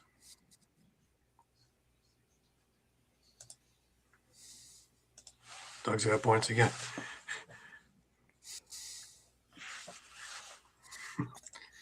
Yeah, it's true. They're not missing rows at all in that thing, and it's looking more about what the future holds. Now, I wasn't 100% sold from what I saw last year. I am more sold with Orleman on the bench and Holochuk, and also having Miller as the goalie coach. Brandon Miller, I think, can take a lot of credit for the way Holochuk is playing, because I am seeing a lot of Miller in the moves and the toe saves and things like that, remembering the Brandon Miller years and what I see and what Holochuk is doing more and more now. And I really didn't put my finger on it until the other day when it was like, damn, that's exactly, it was Brandon. And Brandon came in after shoulder surgery and relieved Nick Rose also for a bit. And that's when Toronto made that big run throughout and just fell short in the playoffs. So, yeah, having that kind of influence, I think, is what Holochuk needed. And he's one of those guys who's very thankful being there and listens and takes it all in. And it's just, that's your ultimate team guy. And if you want to listen to the interview I had with him, it's on our YouTube page as well from a week and a half ago.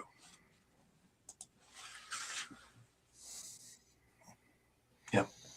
Brandon Miller is an excellent coach. He was a terrific goalie, but he is an excellent coach. And it's showing. It's showing.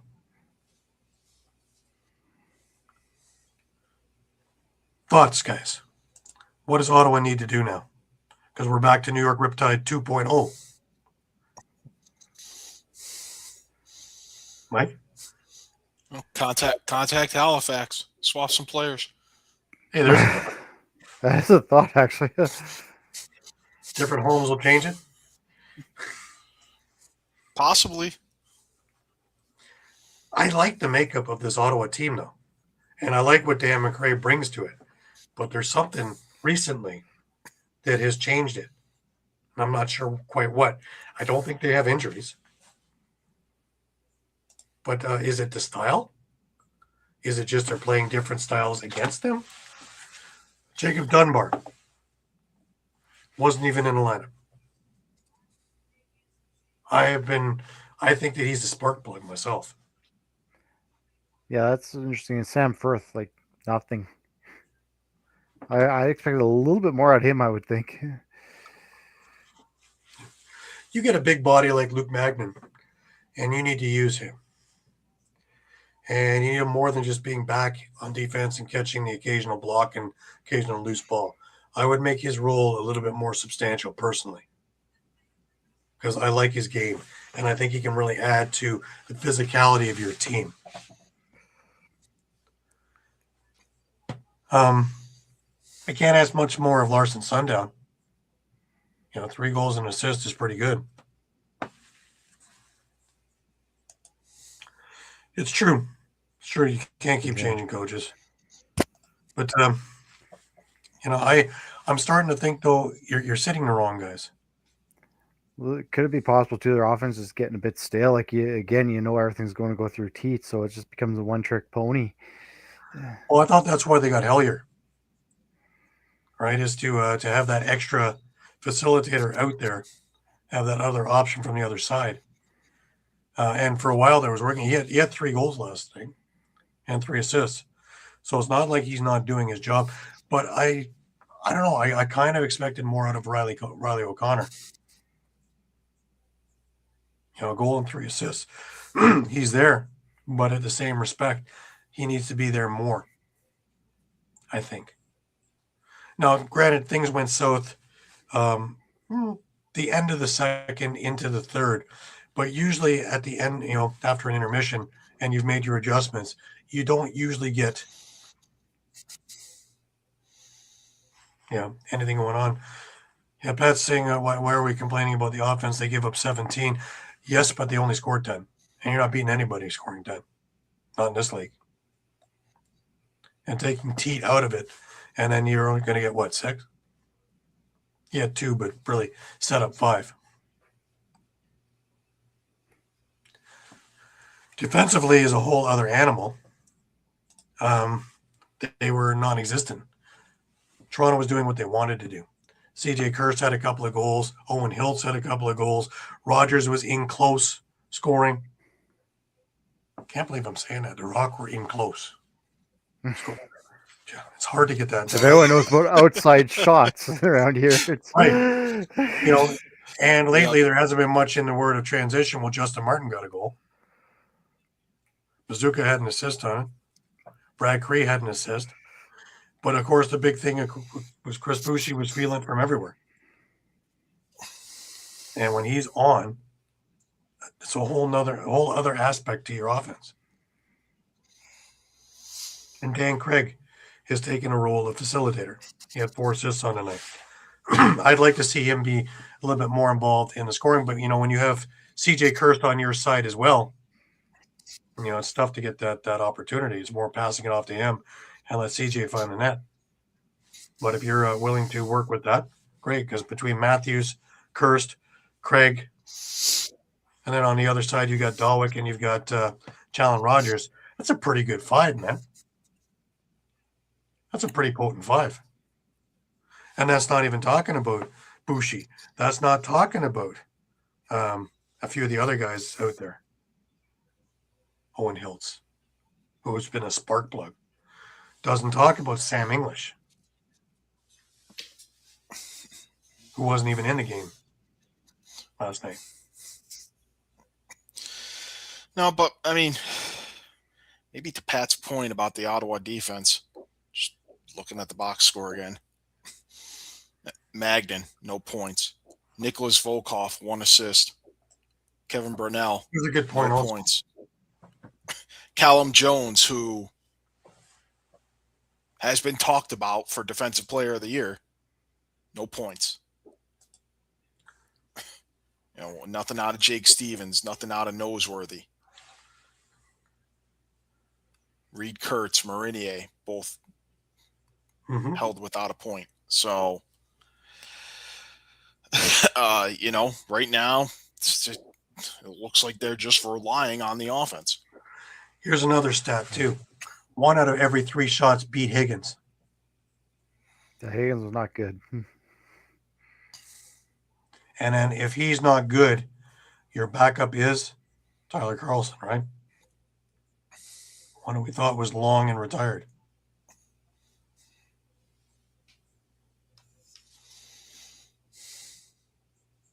That could be an issue.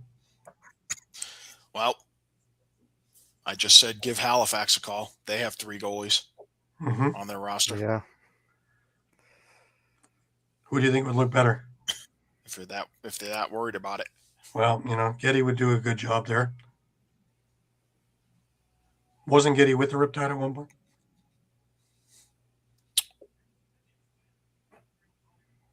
Might have been a cup of tea. Hey. Higgins isn't what he once was, true. Yeah. His best year was actually in Philly, facing 61 shots a night. He is last kind of year- weird. Last year he had a pretty good year too, but there's only so much you can see, right? His defense can't let him down. Yeah. And Toronto, had 52 shots on net, so he was busy. Mind you, Ottawa had 47 shots themselves, but they were a lot more of the outside variety. Toronto's D really clamped in on the dirty area. And you had a lot of things coming from 25 feet out, 30 feet out. Remember, see it, can save it. Here's another thing, too. You have Thornberry on faceoffs, correct? Toronto's using Josh Jubenville because TD Erlin's still hurt. And it was almost an even 50-50 split, 17-13. Interesting. Is Thornberg losing what he once was? Or is Jubenville just such a great student that he's become a great faceoff guy? And if that's the case, where does that leave Erlin?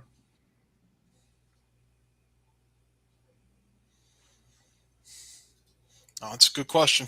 Yeah. I think that's going to depend on whether you see kind of a sustained effort of this level out of Jubenville, Right. over multiple games.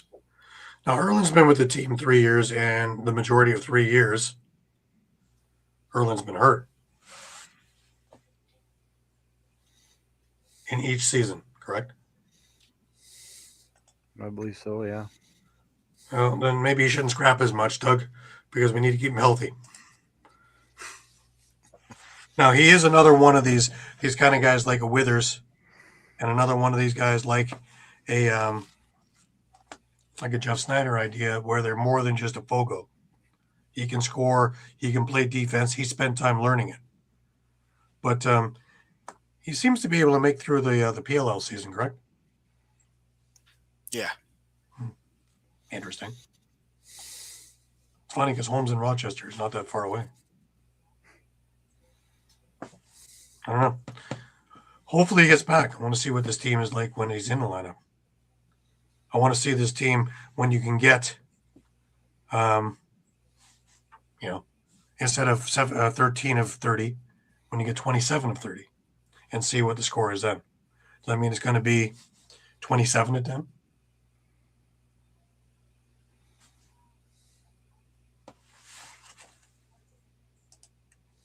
Very possible.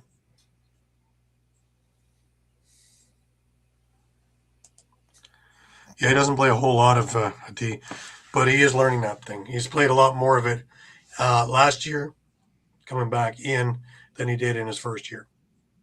He's become a little bit more than a Fogo, but I'd love to see that. I'd love to see that transition game be resurrected. Now that Harris is healthy, Mizuka's on there, Justin Martin. There's no reason why this can't be just an absolute juggernaut of a transition game, and then you already have this high octane offense and stifling defense. And if Holochuk is playing like Miller, wow, interesting.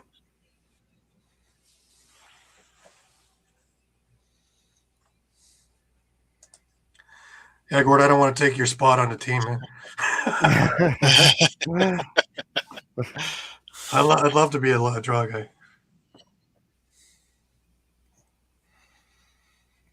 Mm-hmm. Exactly, Doug. Let him learn. No. But I need him healthy. I need him in the lineup. But this is, well, we said it before. It's probably one of the most complete performances with this new squad of guys that I've seen. So the future is up. And next week they have Oshawa in Hamilton. So let me get this straight. You've got Oshawa going to Hamilton to play to Toronto. Okay. Nice little circle. All right, let's move on. We still got a few games to talk about. And we now head over to, the football game. That would be Colorado and Buffalo. And, kind of looks like Denver and the Bills. Sorry, guys. Oh. Ouch. No, they got a bigger score in this one. Yeah, Colorado comes away with a 20-9 win. That is, and yeah, Buffalo looked. We said it off air while we're watching the game. They looked old. They looked old. They looked sluggish. They looked a couple steps behind. And I mean, when was the last time we saw Matt Vince not just pulled once, but pulled twice? Yeah. He's not seen the ball. And I mean, the Mavs, they got scoring from everywhere. Braden Saris with 3 goals, 4 assists, 7 goals from Andrew Q, 2 goals and 7 assists from Jack Hanna, 4 goals and an assist from Dylan McIntosh. It came from everywhere. Everyone was scoring. And the Bandits in your top scorer is the Kostiuk and Naknikok. That's tough. When he has 2 goals and 3 assists for 5 points. He had Dane Smith only 2 goals and 2 assists. That's not Dane Smith-like numbers. He did have the 1 goal called back. And, man, I was close. Yeah. I was close because it was a phantom foot shuffle, and only he could do that. Like, Yeah. the rest of us would have our foot dead in the crease, and I have no idea how that would, be able to scoot that thing without touching. But, that was still when it was close. Yeah. I mean, if there's any bright spot for the Bandits, they were 4 for 5 on the power play. Colorado was 3 for 5 on the power play. And again, like we talk on the other end of the goaltending, I mean, Dylan Ward was Dylan Ward. I mean, he's looking like that goaltender we kind of expected and we've seen in years past. Like I said, I question what's going on in Buffalo right now and whether, what's finally come to fruition of what we've been saying year over year is they're getting long in the tooth and now they just can't keep up with these younger teams. Right. Well, they beat him. They beat him on the scoreboard, and they also beat him in the fisticuffs. Yeah, and Villa went to town. Eh? He went to town. Yeah. He got pulled in, but he answered. Well, look at the guys who are out for Colorado. This is what makes it interesting. Everybody, when Ryan Lee went down, everybody counted him out. Oh, they're done. They're done for the year. They've gotten stronger since he's gone down. Isn't that odd? And the championship year is the same thing, right? Everyone went down there. Everyone's like, well, they're not going anywhere. Yeah, next guy up. They just got that next man up mentality. Yep. But yeah, can you imagine if we had if Will Malcolm was in the lineup? Eli McLaughlin. Yeah. Ryan Lee. And then you had the cast that you have here. Again, there's only one ball though, right? This cast seems to work very well together. They seem to work good though, and I mean, we kept saying, wait till Andrew Q gets in this lineup. Wait till Andrew Q gets in the lineup, and what does he do? He puts up 7 goals and 11 points. Like, he had 6 2 weeks ago, also, right? So that's 13 Yeah. in 2 games. Yep. Let alone one game where he wasn't there, and Jack Hanna had 5. Yeah. That's pretty good offense. That's without anybody. This was their rebuild year, too. Because if I remember them in preseason, they had literally 2 squads of guys there at track. In the first half was one set of guys, and with the exception of a couple of guys who were, just getting the rust off and playing just to get ready, you had an entirely different lineup in the second half. That's how many guys they were carrying until they found their team. They had to cut more guys than I've ever seen. But Petticoat knows what the hell he's doing. Because look. You look at like a guy like Jack Hanna as he comes over. I mean, I don't want to say he wasn't good in Las Vegas. He did put up when they're all there, decent that's numbers. right. They're going to be But impossible. now, I mean, look at the numbers he's putting up now, almost on a consistent basis in Colorado. It's almost like they put him now in a situation where he can thrive. Mm-hmm. Dylan McIntosh is just going to be an absolute stud in this league. Yeah. TJ Camizio, I don't really talk much about him, but the stuff he does away from the ball is, why they got him. And he puts that effort in every single shift. Fellow we already talked about. It's all the little things that are mattering. And it's funny because, we talked about Buffalo being, older, but it's even the younger guys in there that aren't really getting much accomplished. But I'm wondering, it's a 2-pronged thing. One is Matt Vince kind of going, yeah, okay, that's enough. And 2, the bandit rule. Because it's making his defense work a whole lot harder, and his defense is a lot older than when they won Cup 1. Just a thought. Because you're talking about those young guys that Buffalo kind of like a little bit with Ottawa. They're relying too much on Josh Byrne and Dane Smith to do the heavy lifting. Yeah, he would fit in really good with the Philadelphia thing. He would be that spark plug for them. But that's not the way it unfolded. No. Oh. But yeah, if you look at it, and it's not like Josh Byrne didn't get a bunch of shots. He had 13 shots on net. But if you notice, it didn't have the same. They're not as dangerous against a team like this for some reason. I never thought that watching that game. Sorry, Doug. I never thought that they were going to take over that game. You have that feeling, and being a Toronto fan, I get that feeling all the time when Dane Smith and Josh Byrne are there. That when is it going to happen, not if it's going to happen. Here, I never had that feeling that they were about to take over. Yeah, I definitely agree with that. Yeah, I agree with that too. They got taken out of the game right from the get-go. Mm-hmm. And like Tehoka Nanako, he tried, but man, he was having a rough go of it also. Anybody who got anywhere near the net, they had a rough ride. They rode him like a horse, and they didn't miss assignments. So now they have to be in that conversation too.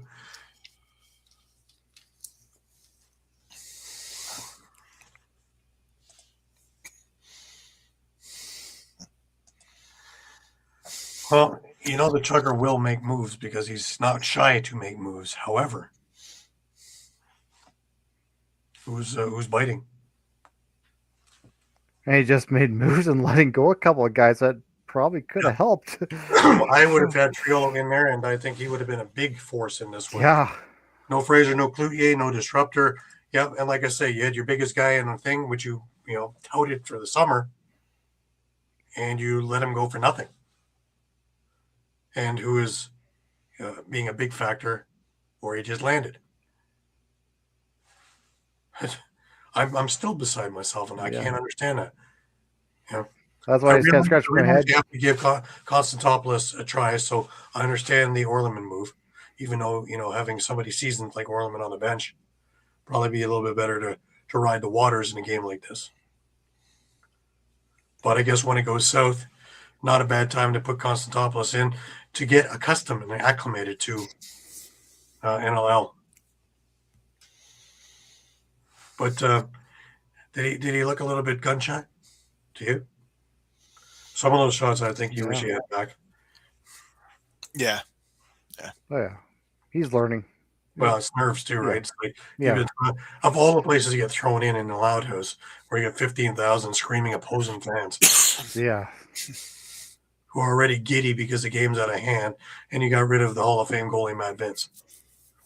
Kind of an uphill climb, isn't it? Yeah. Yeah. And yeah, Doug's got that one true. Nobody's going to hold up Buffalo.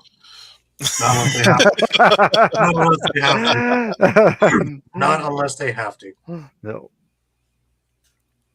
No, but that was my point with Natikoke was like, I don't want to disparage him by saying if he's your league scorer, but I mean, he's that little wrecking ball, so to speak. Like, he's not afraid to get dirty and set picks and knock guys over, but when he's your leading scorer, yeah, that's not really his role. Like, that's a problem.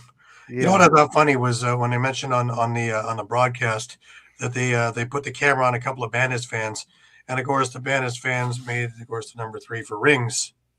Well, you're down by 15 goals. It doesn't matter if you get to 3 don't or matter. not. Right? Yeah. Doesn't matter this year, does it? Not looking like 4 at this rate. In 3 years' time, nobody's going to know who won what. Yeah. As long as you have your banners. But yeah. I mean, yeah. Yep. Well, Well, yeah, they got Philadelphia next week, so if they can right the ship, this is the week. Yeah. Because again, like, when was the last time we saw Buffalo? Right? Again, like you said, with Van Vince game pulled, was the last time we said Buffalo's lost 3 in a row? Yep. They haven't faced adversity like this in a long time. And this is the second worst showing. They had a worse showing. They got thumped by a Minnesota team. I think it was 21-7 or something like that. But that's a number of years ago now. Yeah. Because Minnesota hasn't been around for a long time. But yeah, this isn't the worst beat, but it's in the top 3. And that's a lot of years, man. yeah, and this game next week, I mean, that's about their only get-right game, and that was part of, when we were talking about buying and selling teams, this is why I sold Buffalo. I think they've played the easiest part of their schedule already. That's why it all scared me, because beginning of the year, even as 3-time champions, we were kind of figuring they were going to be in that mix still. And now we're seeing results like this, and like you said, they're going into a harsh part of their schedule, and they're not looking good at all. Yeah, a team that should be competing, like, I don't know. Buffalo's got Philadelphia this week. They got Halifax the week after, who also isn't exactly tearing it up. but again, they still have. And they have Vancouver. After that Philly game, their remaining opponents at home, where they've already lost twice: Colorado, Rochester, Vancouver. And then away games include Sask and Vancouver, plus San Diego, plus Toronto. And that's their only meeting with Toronto. Yep. And again, I mean, part of the reason I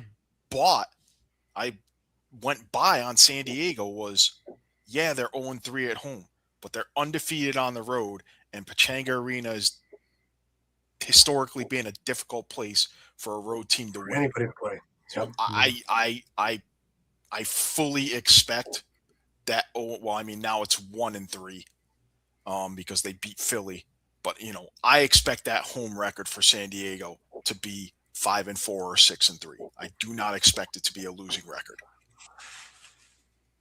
But I would not be surprised if Buffalo ends with a losing record at home, ends this season.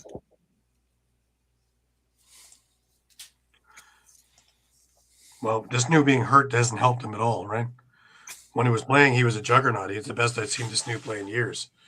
But now that he's off, well, McCannell, well, he can only do so much, right? And Matisse, he's getting up there. Matisse started in transition, right? Matisse on Georgia in transition was great.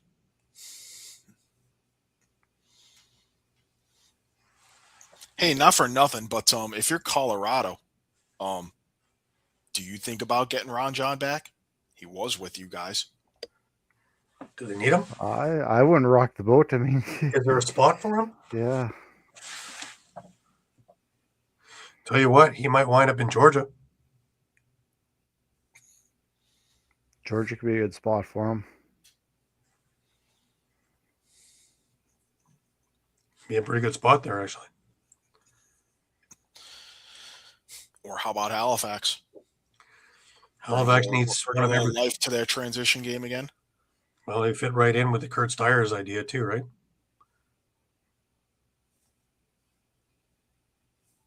But hey, it is what it is. I'm curious. I can't see him not being signed somewhere.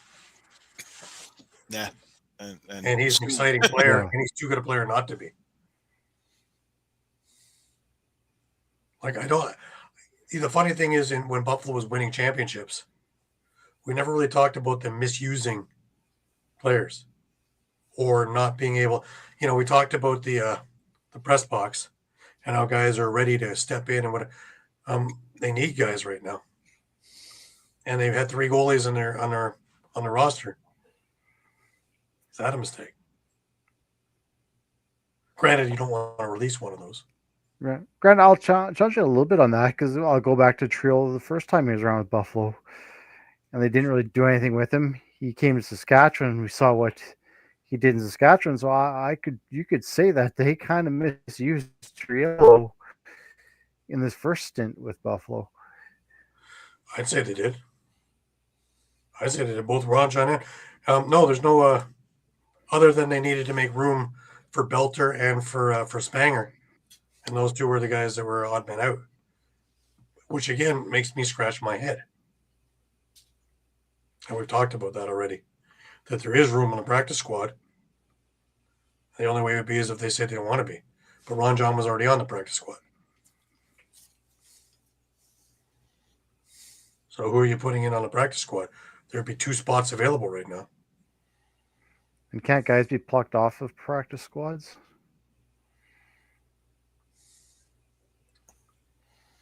I don't think so. No. I don't think so. Most of these guys are playing in the ALL right now anyways, right? Who are in practice squads. Well, that's exactly what I said, Doug. Why not get whatever the hell you can get for them if you're just giving them away for nothing? For the life of me, I don't understand the move. Obviously, there's something that I'm not hearing. Obviously, there's something that nobody's saying. But there has to be more to it than giving away 2 NLL caliber players for nothing, especially when you traded for one of them in the summer and you never really got him a shot in the lineup when I think he could have made quite a big impact in there. Imagine having a Nanticoke on one side and Trillo on the other, closing in on goalies. I got 2 wrecking balls on either side. Yeah. Forget about it. I Yeah. would certainly, even if he's just setting picks, I'd certainly make a whole lot of room for Josh Bird on that side. That's why I was kind of being quiet when we initially talked about it. Because like after a result like this against Colorado, that move makes even less sense because you just laid an egg and you let 2 really good players go. Yeah. Not really sure.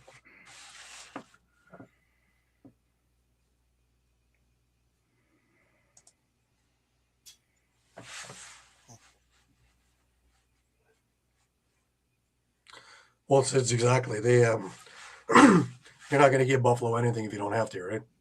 Yeah. But only one team is going to get one player, right? So, be nice if Philly signed Ron John.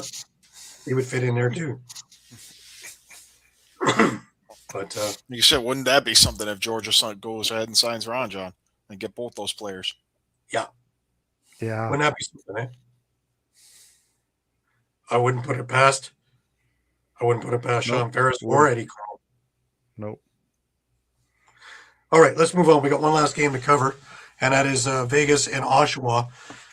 And I have been looking all over the place and trying to make phone calls, and I don't know what Chase Fraser about his knee or whatever else injury that pulled him out of the game. Hoping it's something else, not a knee. Yeah, I mean, that's what he was shown clutching on the floor. And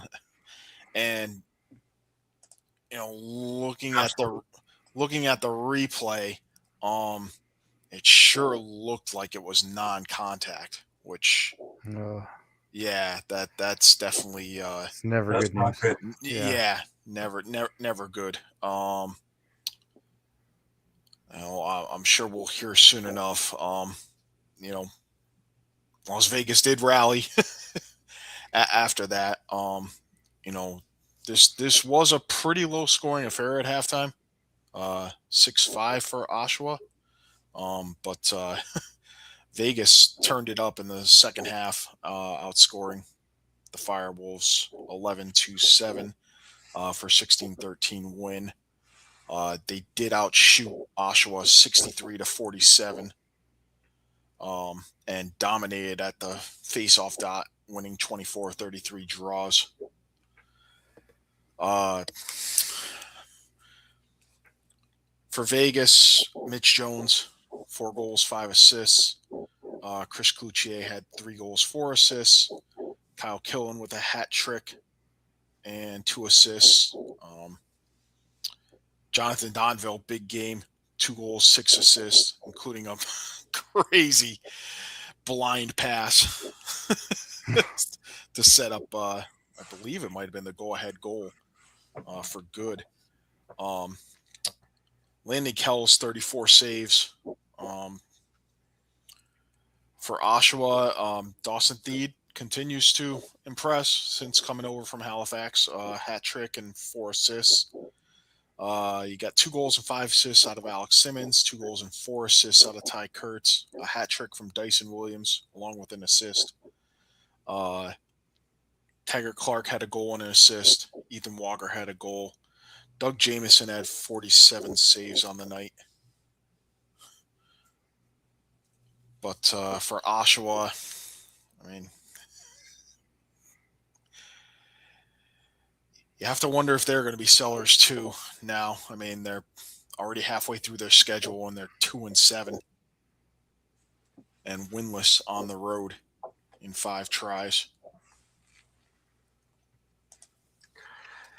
There's a lot of upside to Oshawa, but they're just they haven't been able to make it work yet.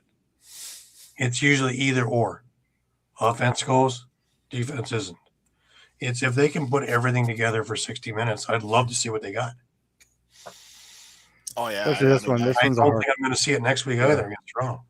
And this one's a hard one to swallow because they were right in it until the last 5 minutes of the game. Yeah. Yeah. Yeah, a bad couple of minutes at the end just actually blew this thing apart. And, I actually thought they were going to pull this one out. But, when they were starting to get the momentum midway through the fourth quarter with Taggart Clark and Dyson Williams, well, maybe. Jameson was looking pretty good. And then, it was the killing goal, I think, that just kind of, Dyson Williams got it back. But they just weren't the same. They weren't the same for the last half of that fourth. But that Poitras goal was just absolutely incredible, wasn't it? Yeah. That just put it away, really.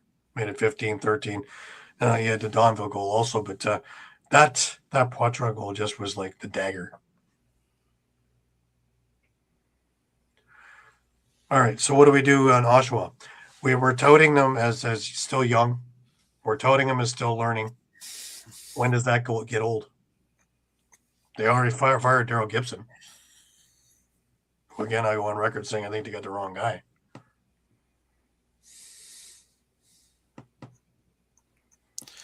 Yeah, I mean, last year they changed him around, right?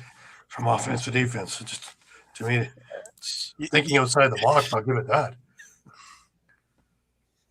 Yeah, no, and when I saw Oshawa playing Saskatchewan, that offense can move the ball like I've never seen. Like they could get a defense all twisted around easily enough, but Yeah.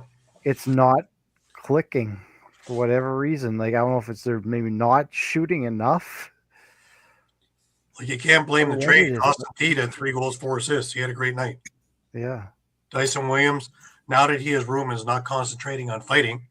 He had 3 goals. Interesting how that worked. That one solved a big problem. Now you got to get the other things moving. Yeah, I mean, to Sean's point about not shooting, I mean, outshot 63-47. So I think Alex Simmons needs to shoot more. He had 6 shots on net, had 2 goals, 5 assists in this game. He was I can't argue notorious with that. for scoring lots of big goals in Albany. All of a sudden, he's the facilitator. I really think that he needs to shoot more. And this is coming from the guy who thinks that Randy Stott shoots too much, right? There's a No, time. I 100% agree with you because he had a hell of a shot. Seen it numerous times. Right.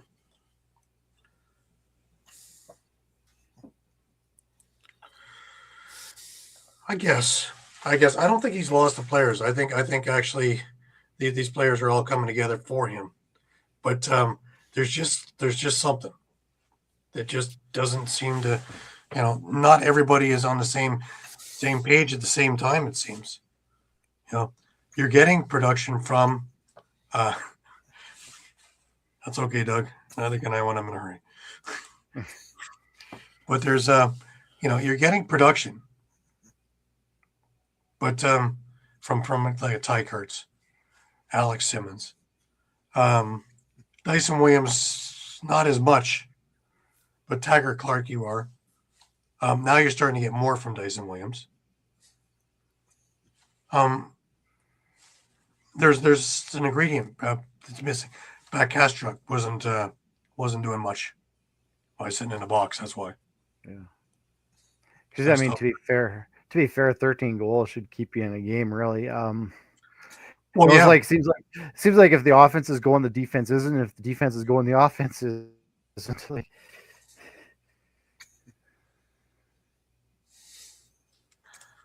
yeah, well, that's the thing, right? All of a sudden, he's not shooting as much.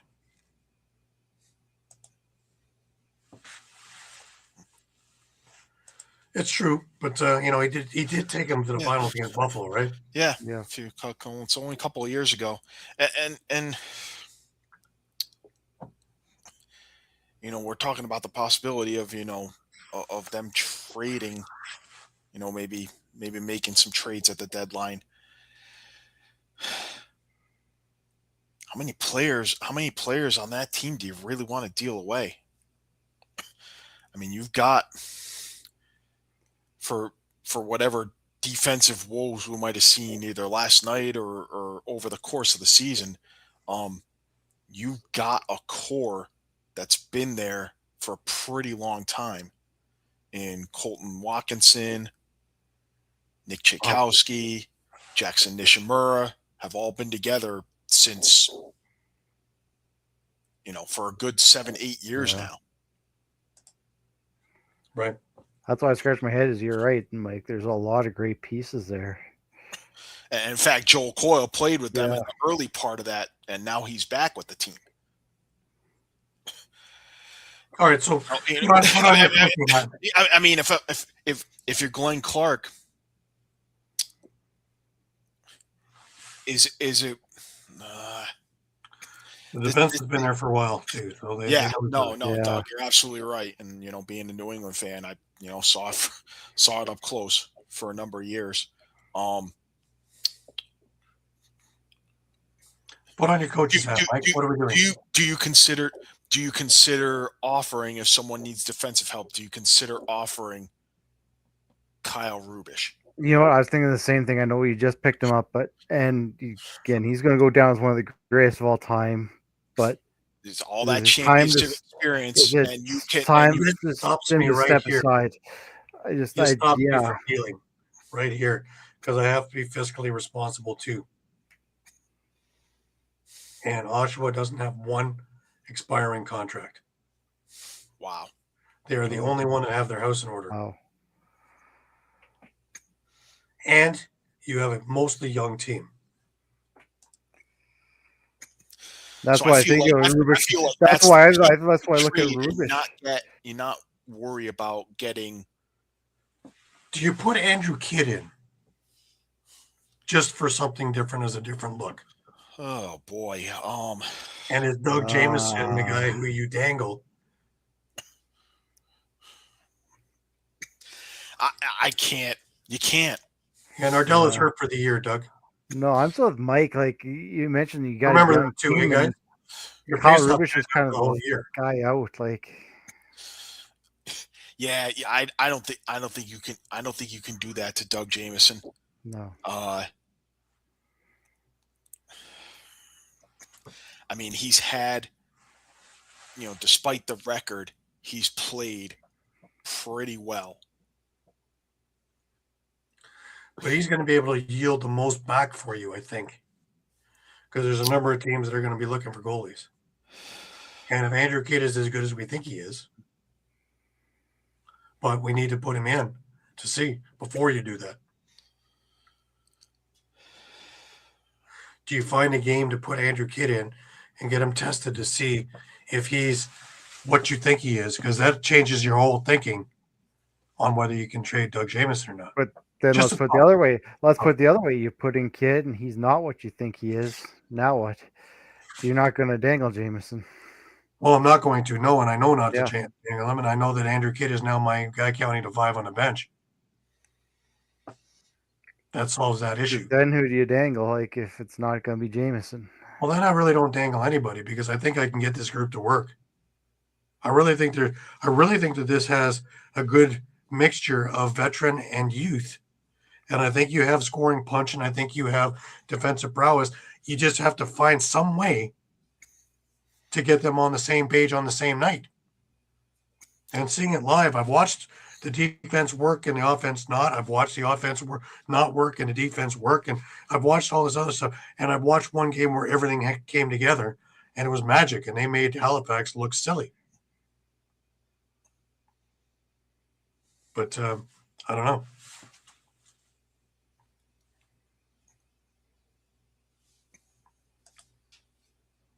Well, that changes things a little bit.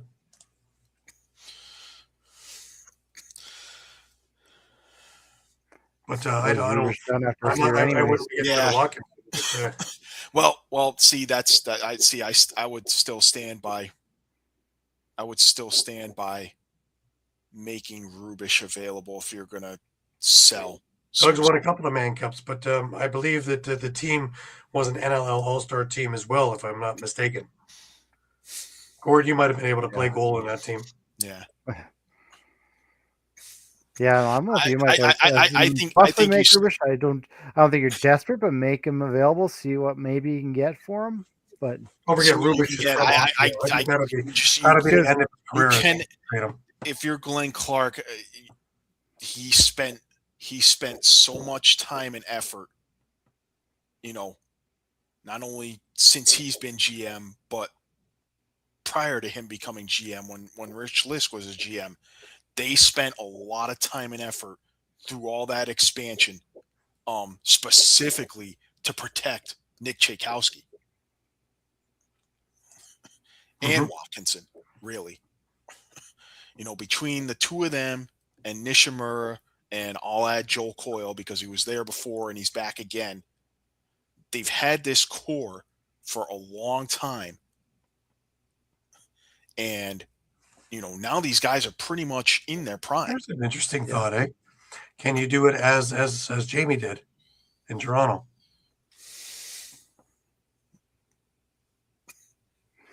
But Rubish, again, like I say, he's from Oshawa. He just came back from playing both in Saskatchewan and in San Diego. and pretty much has been done with the long flights and being home and 10 minutes from the arena. It's a whole other animal. I'm thinking that if you trade him, his career's done. Yeah, I mean, I guess the only question I would have is Watkinson and Tchaikovsky, are they UFAs or are they going to be UFAs? I don't Yeah, think that's Chikas the could be a UFA. I don't think he's got enough years. That's the only way that works. Yeah. Watkinson, possibly. Well, remember, Watkins is older, but he was drafted later. He was drafted a year later. So Yeah, it didn't work well for either team, did it? Toronto That's left. why I'm not necessarily against what Gary says about staying put too, because like going to Mike's point about that core, you really don't want to break up that young core. That's your key there. All those guys were drafted between 2016 and 2018, I believe. Those four guys I mentioned. Yep. So they're all in the area of 31 to 33 years old, maybe. So you're right on the cusp of this whole UFA thing. But they're also all right in their prime. And so you stand safe to say all of them have a good 5 to 6 years left in the tank. Just throwing this out on the wall here a little bit. Maybe that older veteran leader on offense just to kind of guide those younger guys a little bit more. That's a good point. It's going to be interesting because the trade deadline isn't all that far away now that we're in February. And if Buffalo sell them, they got a lot of very good veterans that could fit in there. And Buffalo can use a piece of youth that is already established.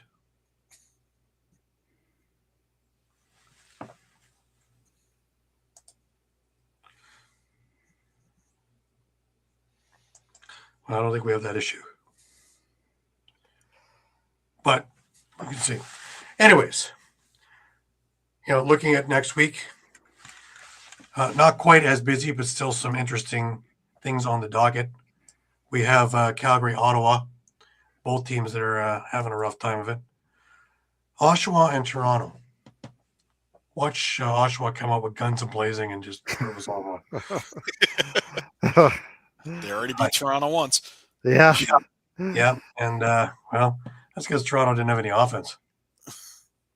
And it came down to the last 50 seconds of that game. A beautiful goal, but needless to say, it came down to the last 50 seconds of that game between Nick Rose's legs. Rosen playing. It's a few different things happening there. Also, Toronto's gelled over the last 6-7 games, right? So, you have Philadelphia and Buffalo. I didn't think that this game was going to be one that was going to be one team needs to find a way up. Could it be Philadelphia? Oh boy! Could you imagine if Buffalo lost to Philly? Listen, this is their only meeting. I think this is going to be knockdown, drag out. I think Philly is tired of being pushed around, and I think just the Buffalo's whole. pissed off. I get that the rivalry's not what it once was, but there's going to be some pissed off guys on both sides. Alrighty. That game will be PVR. Perfect. I'll be in Hamilton for the Rock. Las Vegas and Georgia. This one is going to be a good one. You have two high-flying offenses. You have defenses that are getting together. I like the Georgia defense. They are huge. Yeah. And Dobson has been unbeatable.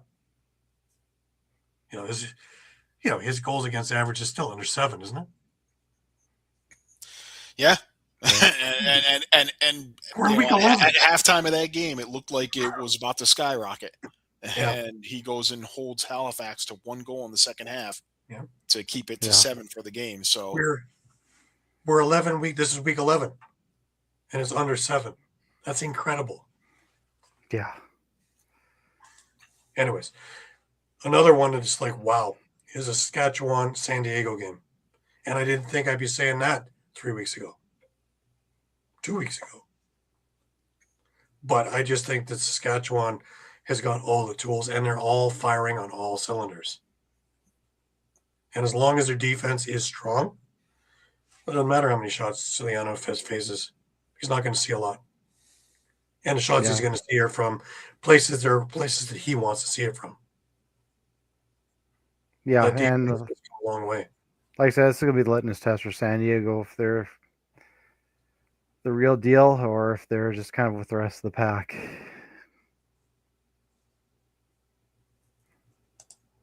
Interesting. Yeah, I guess so.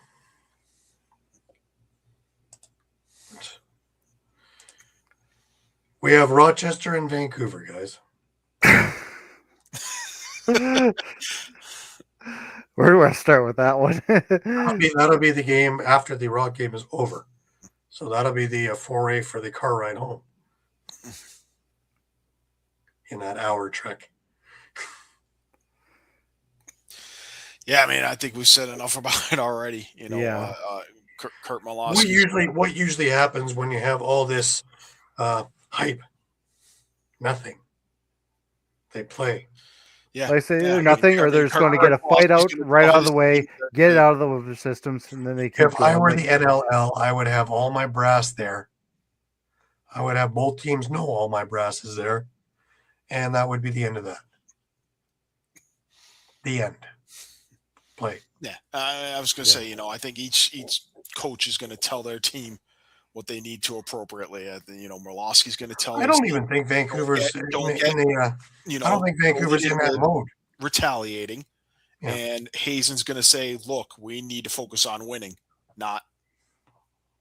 Which is what they do. Even with fists. Yeah. I don't think that Vancouver's even after the drubbing that they just gave. That was beating enough to the ego. I don't think Vancouver really cares right now. You know. Charbonneau played the rest of the game.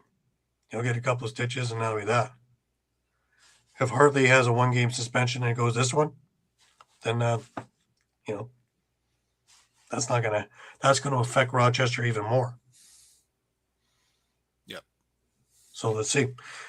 And if I'm Riley Hutchcraft, it's like I'm going to be at the top of my game, showing that this is my place too, and he has all the skills to do it. So it's going to be an interesting game on a number of levels. And I hope it all has to do with the playing of said game.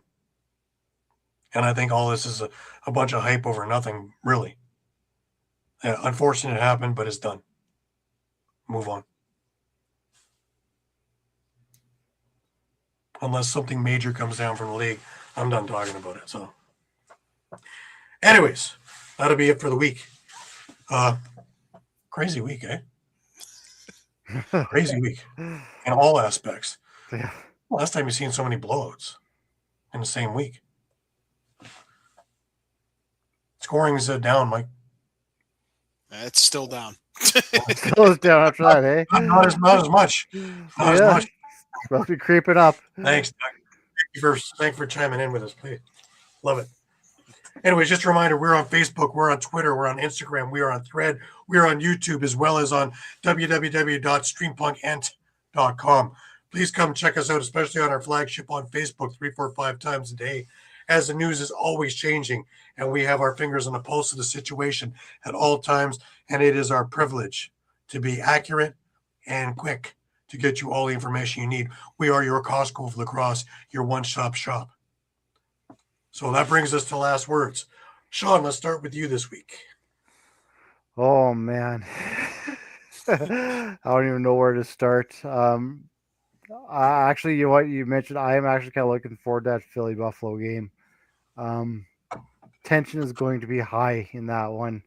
As you mentioned, both teams are just going to be pissed off and wanting to get a win, and I think it's just going to be dragged out, and it's going to be awesome to watch. Pat, looking forward to seeing you there. Absolutely. Mike, last words to you. I guess I'll bounce around here. You know, Oshawa, Toronto. The Oshawa took round 1 at the start of the season. Things are a lot different now, but it's also desperation time for Oshawa. Really desperation for a lot of teams. Calgary, Ottawa, Buffalo, obviously. I would say it's desperation even for Rochester and for San Diego. Absolutely. We've been saying it since last year. Every game counts, and the way these games are falling on the schedule, it's really they're doing a phenomenal job of highlighting that point. Right. I want to remind everybody about the NL Lacrosse Talk Show on Thursday as well. And we've had some fantastic guests over the last few weeks. We had Christian Del Bianco. We've had Josh Dahlwick, Troy Holochuk. I had Pat Madalena of yesteryear on this past Thursday, and we talked about all kinds of things. And, of course, his chiropractor practice, in which they do more about that, more of cognitive. And he's got, ideas for exit strategies for players retiring, because a lot of them have nothing to really hold on to. So really interesting stuff. And you can check all those interviews on our YouTube page at All Across All the Time on YouTube. Upcoming, I have Owen Hiltz on the show this week. Dan Carey, the GM of Rochester, will be on the following week. Be interesting too, depending on this week. I have promises from the Firewolves for the 19th. I have Thomas McConvey on the show on the 25th. Just a heads up for this month's worth of shows, and a whole mess of other guests coming up in March as well. So stick with us on both flagship shows, because this is the place to be. This is the place to be seen. And we take great pride in all of that. And I want to thank my guys, as always, for all the hard work and effort that they put in and day out. Between articles, between other things, between getting news and getting to the bottom of things and talking with sources and all the rest of that. So I really appreciate everything that everybody is doing to make this a very, very smooth wheel, that every cog gets taken care of. And next week, I want to remind everybody, is Super Bowl Sunday. We will be on at 11 o'clock in the morning. Now, if you want to watch us at 8 o'clock in the evening, the show will be there. But if you want to be part of it and interactive with us, we will be on at 11 a.m. next Sunday morning for the 1 week, because it's Super Bowl Sunday. With that in mind, I want to remind everybody to have a great week. Remember, keep your sticks high, keep your spirits higher, and until we meet again next week, have a great week, and we'll see you soon.